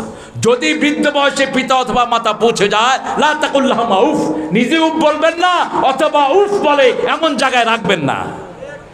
এখন এই উফ শব্দ শুনতে হলে পিতার সাথে থাকার দরকার আছে না নাই? মায়ের সাথে থাকার দরকার আছে না নাই? আপনি রংপুরে থাকেন, মা বাপ এখানে থাকে, আপনি উফ শব্দ শুনবেন কেমনে? কোন সন্তান যেন পিতামাতাকে একলা না রাখে, একা যেন না রাখে। পিতামাতার সাথে থাকেন। লা তানহারহুমা, ঝিড়কি দিয়ে কথা বলবা না। আকুল্লাহুমা কাওলান কারীমা, নরম নরম কথা বলো, নরম কথা, সম্মানজনক কথা। ইমাম বুখারী রাহিমাহুল্লাহ আদাবুল মুফরাদের ভিতরে বলেছেন পিতামাতার নামটাও যেন সন্তান মুখে না নেয়। নামটা নিতে হলেও সামনে সম্মান সূচক, পিছনে সম্মান সূচক শব্দ লাগায়া তারপরে নামটা নিতে হবে। চতুর্থ বলেন আকফিজ লাহুমা জানাহা যুল্লি মিনার রাহমা, তাদের জন্য রহমতের ডানা বিছায়া দাও। ডানা বিছাতে হলে পাশে থাকার দরকার আছে না নাই? রহমতের ডানা আপনার বিবি, আপনার সন্তান, আপনার কাজের লোক, আপনার টাকা পয়সা সব পিতামাতার জন্য বিছিয়ে দাও। এরপরে দোয়া করো রব্বির হামহুমা,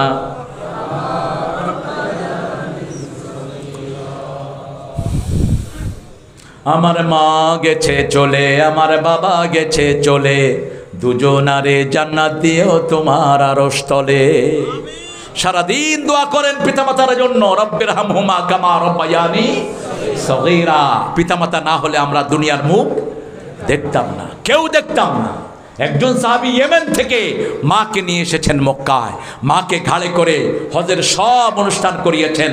যাওয়ার সময় রাসূল সাল্লাল্লাহু আলাইহি ওয়াসাল্লামের সাথে বললেন, ইয়া রাসূলুল্লাহ, আমি কি মায়ের কোনো হক আদায় করতে পেরেছি? রাসূল সাল্লাল্লাহু আলাইহি ওয়াসাল্লাম বললেন, ওই যে তোমার মা তোমাকে দুধ পান করিয়েছে, এক চিমটি দুধের হকও তুমি আদায় করতে পারো নাই। সুবহানাল্লাহ বলতে ইচ্ছা করে। এজন্য মায়ের খেদমত করব, ফরজ করেছেন কে? আরো জোরে বলেন। আবিল আখিরাতে হুম ইউকিনুন, আখিরাতকে চোখের সামনে রাখবেন। একিন হলো যেমন আপনাদের এই প্রোগ্রামের মাইকিং হয়েছে, পোস্টারিং হয়েছে, কিন্তু প্রোগ্রাম হয়নি, ওটা ছিল ঈমান। এখন প্রোগ্রাম হওয়ার পরে যেই বিশ্বাসটা আসবে এটার নাম কি? আরো জোরে বলেন। ইয়াকিন, আখিরাতকে চোখের সামনে রাখবেন। এখানে যা করবেন সব কিছুর জন্য আখিরাতে জবাব দিতে হবে, ঠিক কি না? আর দল বল দিয়ে যে নেতাগিরি করবেন সেখানে সেই ব্যবস্থা আতিহিম ইয়াউমাল কিয়ামাতে ফারদা। একা একই আসতে হবে কার কাছে? আল্লাহর কাছে। দল বল নিয়ে যাওয়ার কোনো সুযোগ, ওমা হুম আনহা বিগাইবিন, আখিরাতের ময়দান থেকে অনুপস্থিত থাকার কোনো সুযোগ নাই। আখিরাত কাকে বলে? ওমা আদরাকা মা ইয়াউমুদ্দিন সুম্মা মা আদরাকা মা ইয়াউমুদ্দিন ইয়াউমা লা তামলিকু নাফসুন লিনাফসিন শাইআ ওয়াল আমরু ইয়াউমাইদিন লিল্লাহ। সেই দিন কোনো মানুষ কোনো মানুষের মালিক হবে না, সব মালিকানা কার? আল্লাহর হুকুম ছাড়া কেউ কথা বলতে পারবে? লা ইয়াতাকাল্লামুনা ইল্লা মান আযিনা লাহুর রাহমানু ওয়া ক্বালা সাওয়াবা। প্রথম কিয়ামতের ময়দানে কথা বলার অনুমতি পাবেন কে? আরো চিৎকার করে বলেন, কে পাবেন? আল্লাহ পাবেন। সেই জন্য আপনি কারো জমির আইল ঠেলেছেন, জমির আইল ঠেলা অবশ্য এদিকে নাই, হ্যাঁ? বিবির গায়ে হাত তুলেছেন, মেয়েকে কম খাওয়ান, মেয়েকে বাঁকা চোখে দেখে, এরকম লোক আছে না? মেয়েকে বোঝা মনে করে। রাসূলুল্লাহ সাল্লাল্লাহু আলাইহি ওয়াসাল্লাম বলছেন, যেই ঘরের প্রথম মেয়ে সন্তান হয় ওই ঘরটা বরকতের ঘর, ওই ঘরকে বরকত থাকে। যেই ঘরে যত বেশি মেয়ে সেই ঘরে বরকত তত বেশি। মেয়েকে আল্লাহ নূর বলেছেন, কোনো ছেলেকে বলেন নেই। রাসূল সাল্লাল্লাহু আলাইহি ওয়াসাল্লামের দুই মেয়ে ছিলেন, দুই নূর। এই দুই নূরকে বিয়ে করেছেন একজন সাহাবী, ওনার নাম হয়েছে ওসমান। ওসমান জিন্নুরাইন, দুই নূরের মালিক। এই মেয়েদেরকে আল্লাহ রাব্বুল আলামিন বরকতময় করে দিয়েছেন। রাসূল সাল্লাল্লাহু আলাইহি ওয়াসাল্লাম ঘর থেকে বের হওয়ার সময় সর্বশেষে মা ফাতেমার সাথে দেখা করতেন। আবার বাহির থেকে এসে সর্বপ্রথম কার সাথে? মা ফাতেমার সাথে দেখা করতেন। আবার ফাতেমা বলছেন রাদিয়াল্লাহু আনহা ওয়ারদা, মা ফাতেমাতুজ জাহরা রাদিয়াল্লাহু আনহা বলছেন, আমি যখন আব্বার কাছে যেতাম আব্বা দাঁড়াতেন, দাঁড়িয়ে আমার কোলে চুম্বন খেতেন, কোলে চুম্বন খেয়ে আব্বার জায়গা আমাকে বসাতেন, তিনি পাশে সরে বসতেন। সুবহানাল্লাহ বলতে ইচ্ছা করে না? আরে আপনাদের কষ্ট হচ্ছে না? চলো চলো, আমার তো 12টা বাজছে, আপনাদের কয়টা? ফজর। আহা, করবেন না এটা। আমি আগামী দিনে এই প্রোগ্রামটা নেব না। 10টায় উঠেছেন তো, 10:15 উঠা আর আসবো না এখানে। এসার পরপরই প্রোগ্রাম শেষ করবে, তাহলে মানুষের বরকত থাকে। এখন আপনাদের সব কথা মাথায় থাকবে না, কিন্তু এটা নিয়ম। ওয়াজআলনাল লাইলা লিবাসা, আমি রাতটাকে পোশাক বানিয়েছি। বিজ্ঞান বলছে রাতে মানুষের সেলগুলো ঘুমিয়ে পড়ে, আপনি যত দিবেন ঢুকবে না। আবার এসার সাথে সাথে ঘুমিয়ে যাবেন, ক্যান্সার মুক্ত হয়ে যাবে শরীর। আলহামদুলিল্লাহ বলেন। ব্রেন থেকে একটা স্টোরের রস বের হয়, ক্যান্সারের যতগুলো জারম আছে এটা মেরে ফেলে। আর এটা যত রাত বেশি হবে এগুলো চাঙ্গা হবে, আপনি ক্যান্সার আক্রান্ত হবেন। স্ক্রিন চোখের সামনে রাখবেন না। এই স্ক্রিনের মাধ্যমে আপনার ব্রেন নষ্ট হচ্ছে, হাত নষ্ট হচ্ছে, হাতের সেন্সার চলে যাচ্ছে, লিভার কিডনি সব নষ্ট হয়ে যাচ্ছে।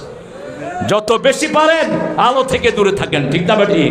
রাসূল বলেছেন, যখন ঘুমাবা সব লাইট বন্ধ করে দাও, আতফিন নূর, সব বন্ধ করে দাও। কোনো খালি পাত্র থাকলে ওটাকে ঢেকে দাও। শোয়ার আগে বিছানাটা ঝাড়ু দাও, কাপড় দিয়ে ঝাড়ু দাও। কি দিয়ে? কাপড় দিয়ে ঝাড়ু দাও। কারণ কি হয়েছে, কথা বলছেন কেন? প্রতি 3 ঘন্টা অন্তর অন্তর মানুষের চামড়া চেঞ্জ হয়। কয় ঘন্টা? 3 ঘন্টা। আমরা খালি চোখে দেখি না। আপনি দেখবেন একটা সাদা জামা পরেছেন, আপনি বাহিরে যান নেই, কিন্তু খুললেই কলারে দাগ আছে না নাই? এটা আসলো কোত্থেকে? আবার পায়জামা পরেছেন, পায়জামার তলে বোধহয় কোনো দাগ লাগে না। তো এত ভিতরে দাগ গেল কোত্থেকে? আপনার চামড়া চেঞ্জ হচ্ছে। এই জন্য আপনি যখন ঘুমাবেন, রাসূল সাল্লাল্লাহু আলাইহি ওয়াসাল্লাম বলেছেন বিছনা ঝাড়ু দাও। আপনি কাপড় দিয়ে ঝাড়ু দেন, তাহলে ওই যে গায়ের পড়া টুকরাগুলো ওখান থেকে চলে যাবে। ওগুলোর ভিতরে বিভিন্ন রোগের জার্ম থাকে। ইসলাম আছে যেখানে রোগ মুক্তি সেখানে। বাতিগুলো বন্ধ করে ঘুমাবেন। নীরব যখন হয়ে যাবে তখন আপনার এই সেলগুলো ঘুমিয়ে পড়বে। দেখেন, গ্রামে ক্যান্সার বেশি না কম? আর শহরে কেন? যেই দেশে আলো বেশি ওই দেশে ক্যান্সার সবচেয়ে বেশি। ক্যান্সার বেশি হলো আমেরিকায়। আলো আর আলো, আলো আর আলো, এই আলোগুলো ক্যান্সারের বন্ধু। বোতলের সব খাওয়া ক্যান্সারের বন্ধু। গ্রামের লোকেরা বোতলের খাওয়া খুব খায় না, আপনারা ন্যাচারাল খাওয়া খান, এই জন্য আপনার শরীরটা ভালো বেশি। বোতলের এই যে পেপসি, 7 আপ, কোক, সবগুলোর ভিতরে পোক। খাবার না, এগুলো নোংরা। এক বোতল পেপসির ভিতরে 4.5 চামচ 7 চামচ চিনি থাকে। সোডা থাকে 3 চামচ। কি খাচ্ছেন এগুলো? আপনার লিভার শেষ, কিডনি শেষ। এই জন্য ডাবের পানি খান। আপনাদের গ্রামে এই যে কত সুন্দর নদীর পানি, আপনাদের আলহামদুলিল্লাহ এই যে গাছের মধ্যে আম হচ্ছে, তারপরে ক্ষেতের মধ্যে শশা হচ্ছে, ন্যাচারাল জিনিসগুলো যত খাবেন শরীর তত ভালো থাকবে। আল্লাহ রাব্বুল আলামিন বলছেন কিয়ামতের জন্য তৈরি হও। একজন মহিলা, তার স্বামী বিদেশে গিয়েছেন, তিনি জিনা করে ফেলেছেন, তিনার চোখের সামনে ছিল এই আয়াত। তিনি চিন্তা করলেন দুনিয়ার অল্প মানুষের সামনে শাস্তি নিয়ে নেই, তাহলে কিয়ামতে সারা পৃথিবীর মানুষের সামনে আমাকে আর শাস্তি নিতে। তিনি রাসূলের কাছে গেলেন, গিয়ে বললেন জানাই তুই ইয়া রাসূলুল্লাহ আমি জিনা করেছি। রাসূল মুখ ফিরিয়ে নিলেন। তিনি আবার গিয়ে বললেন জানাই তুই ইয়া রাসূলুল্লাহ, আবার মুখ ফিরিয়ে নিলেন। কারণ যে প্রকাশ্যে জিনা করে তাকে প্রকাশ্যে শাস্তি দেওয়াই হলো ওয়াজিব, আর যে গোপনে জিনা করে গোপনে মাপ চাইবে কার কাছে? আল্লাহ যদি মাফ করে দেয় আমাদের কোনো আপত্তি নাই। রাসূল চিন্তা করলেন মেয়েটা গোপনে গিয়ে মাপ চাক, কিন্তু মেয়েটার তওবা এত বড় ছিল, আবার গিয়ে বললেন আমি জিনা করেছি, শাস্তি দেন। রাসূল সাল্লাল্লাহু আলাইহি ওয়াসাল্লাম বললেন তোমার পেটে বাচ্চা এসেছে নাকি? হ্যাঁ এসেছে। তুমি জিনা করেছো, তোমার বাচ্চার কোনো অপরাধ। আর আমাদের দেশে একটা পতিতার বাচ্চা মারা গেলে কবর দেয় না, ওর তো কোনো দোষ নাই, ওই বাচ্চার কোনো দোষ নাই, দোষটা হলো যিনি অপরাধ করেছেন তার, ঠিক কিনা? রাসূল সাল্লাল্লাহু আলাইহি ওয়াসাল্লাম মহিলাকে ছেড়ে দিলেন, কোনো পুলিশ নাই, পাহারাদার নাই। পাহারাদার কে? কে পাহারাদার? একজনকে ভয় করবেন, দুনিয়া ঠিক হয়ে যাবে। একজনকে ভয় করবেন। বাংলাদেশের অফিসের লোকগুলো যদি আল্লাহকে ভয় করতো, এত ঘুষ বাংলাদেশে হতো না, এত অবৈধ কাজ হতো না, ঠিক কিনা? মাথায় টুপি, মুখে দাঁড়ি, ঘুষ খাইতে একটু দ্বিধা করে না। রমজানে আমার মুসল্লি একজন গিয়ে বলল হুজুর ওয়াসার অফিসে গিয়েছিলাম, খুব দোয়া করতেছি আল্লাহর কাছে, আল্লাহ ঘুষ যেন দিতে না হয়, আমার রোজাটা শেষ। গিয়ে দেখি একজন হুজুর পেয়ে গেছি, আমি খুব খুশি। গিয়ে বললাম ভাই আমার এই ওয়াসার এই প্রবলেমটি আপনি এই রোজার মাসে একটু ঠিক করে দেন। উনি ড্রয়ার খুলছে, কয় আমি হাত দিয়ে ধরুন না, যা দিবেন এখানে দিয়ে যান। কত বড় বেয়াদব! হ্যাঁ, যা দিবেন ড্রয়ারে দিয়ে যান, আমি রোজা ভেঙে এটা দেখবো কত দিছে। হবে রোজা? কথা কন না কেন, রোজা হবে? কত সাধু অগল বসে আছে আমাদের অফিসে। এই সরকার বেতন সবচেয়ে বেশি বাড়িয়েছে, ঠিক কিনা? এরপরেও যদি যেগুলো ঘুষ খায় এগুলো মানবতার দুশ্মন, দেশের দুশ্মন, কুত্তার চেয়ে নিকৃষ্ট।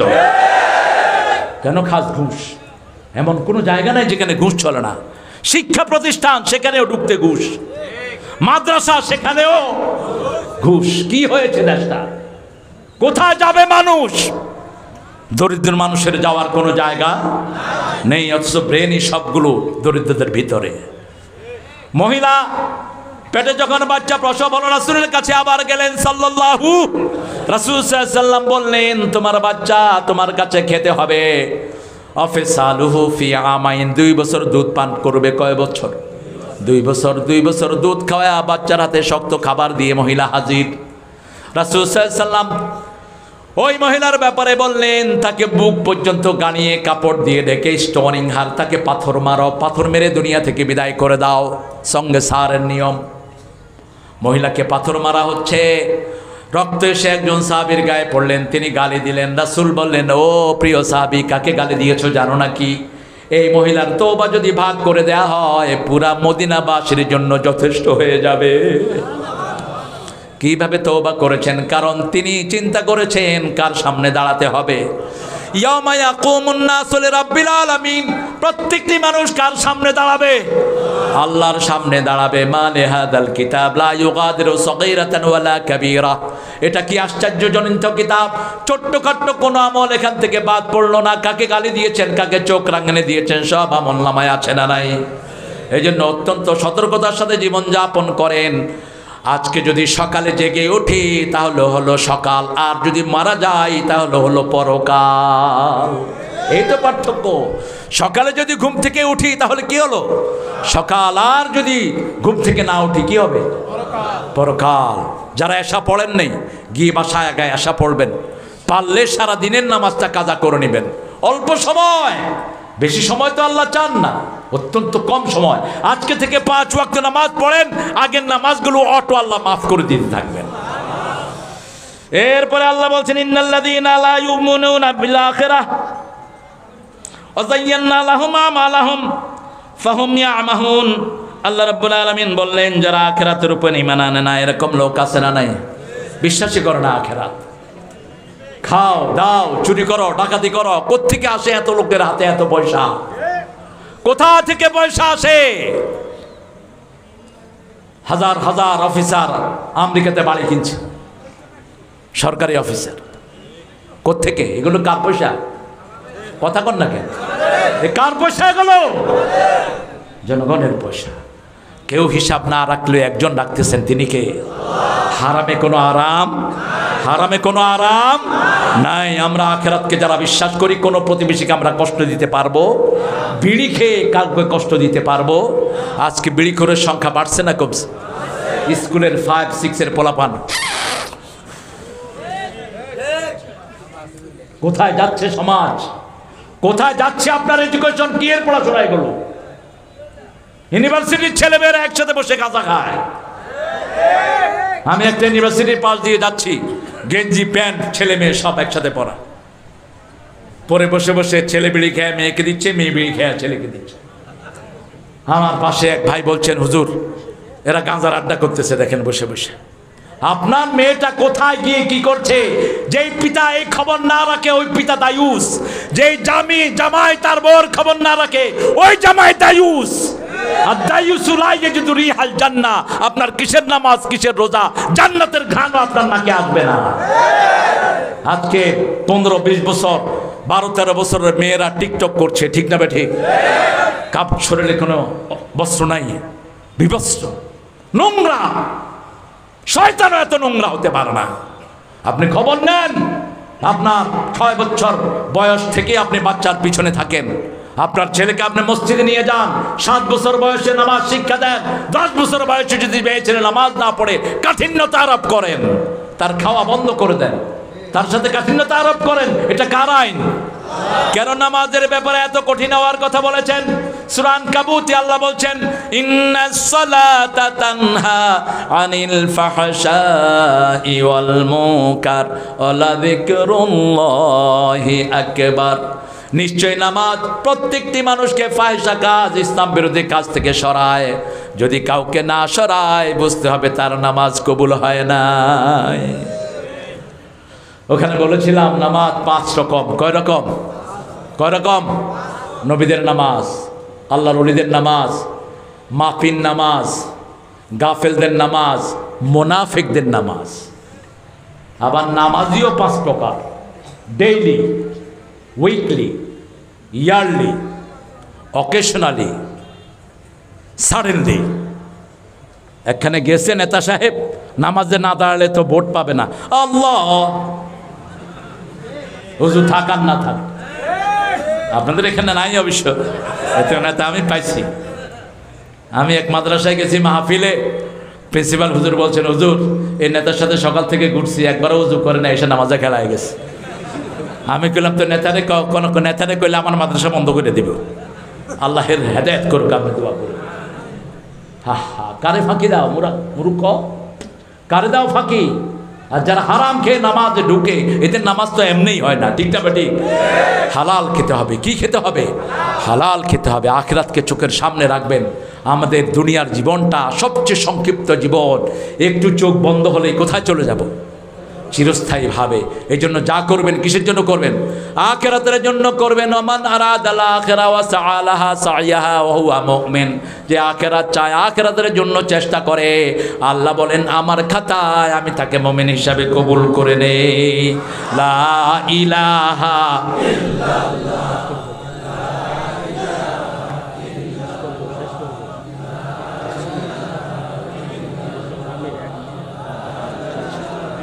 লা ইলাহা ইল্লাল্লাহু মুহাম্মাদুর রাসূলুল্লাহ সাল্লাল্লাহু।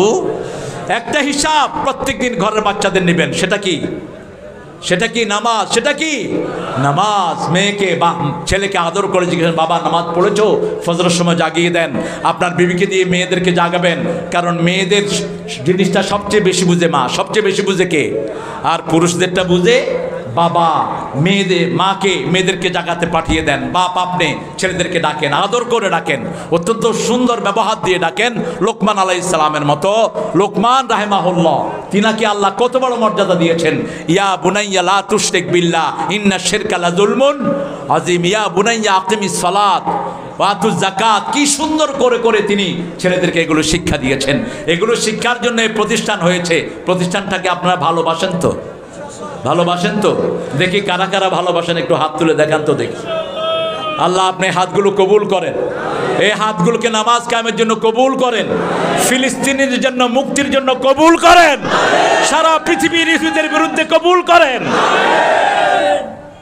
অচিরেই সময় আসতেছে ইহুদিদের কথা গাছও বলে দিবে যে আমার পিছনে ইহুদি লুকানো, ধর ইহুদিকে মার। আসতেছে সেই দিন, ঠিক না ঠিক? সবচেয়ে বেশি করে দোয়া করতে হবে আমাদের ফিলিস্তিনের ভাই বোনদের জন্য, আল্লাহ তাদেরকে বিজয় দান করুন। আরো জোরে বলি আমিন। প্রতিটি দোয়া একটা ইফেক্ট আছে না নাই?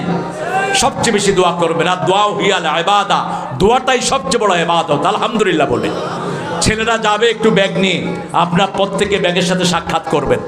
একজন ভাইও খালি যাবেন না। আমার মায়েরা আপনারা বেশি করে দান করেন। রাসূল সাল্লাল্লাহু আলাইহি ওয়াসাল্লাম যখন বয়ান করতেন, মায়েরা কানের দুল, তারপরে নাকের ফুল, হাতের বালা, গলার মালা সব খুলে দিয়ে দিতেন ইসলামের জন্য। এই মাদ্রাসার জন্য আপনারা দিবেন, আপনার সন্তানদেরকে দিবেন। আমরা উঠবো না কেউ, সবাইকে নিয়ে আমরা দোয়া করে তারপরে এখান থেকে বিদায় হবো। ছেলেরা আছে? ছেলেরা যাও তোমরা একটু জিকির করেন, আমি 5টা মিনিট সময় দিচ্ছি। সুবহানাল্লাহ।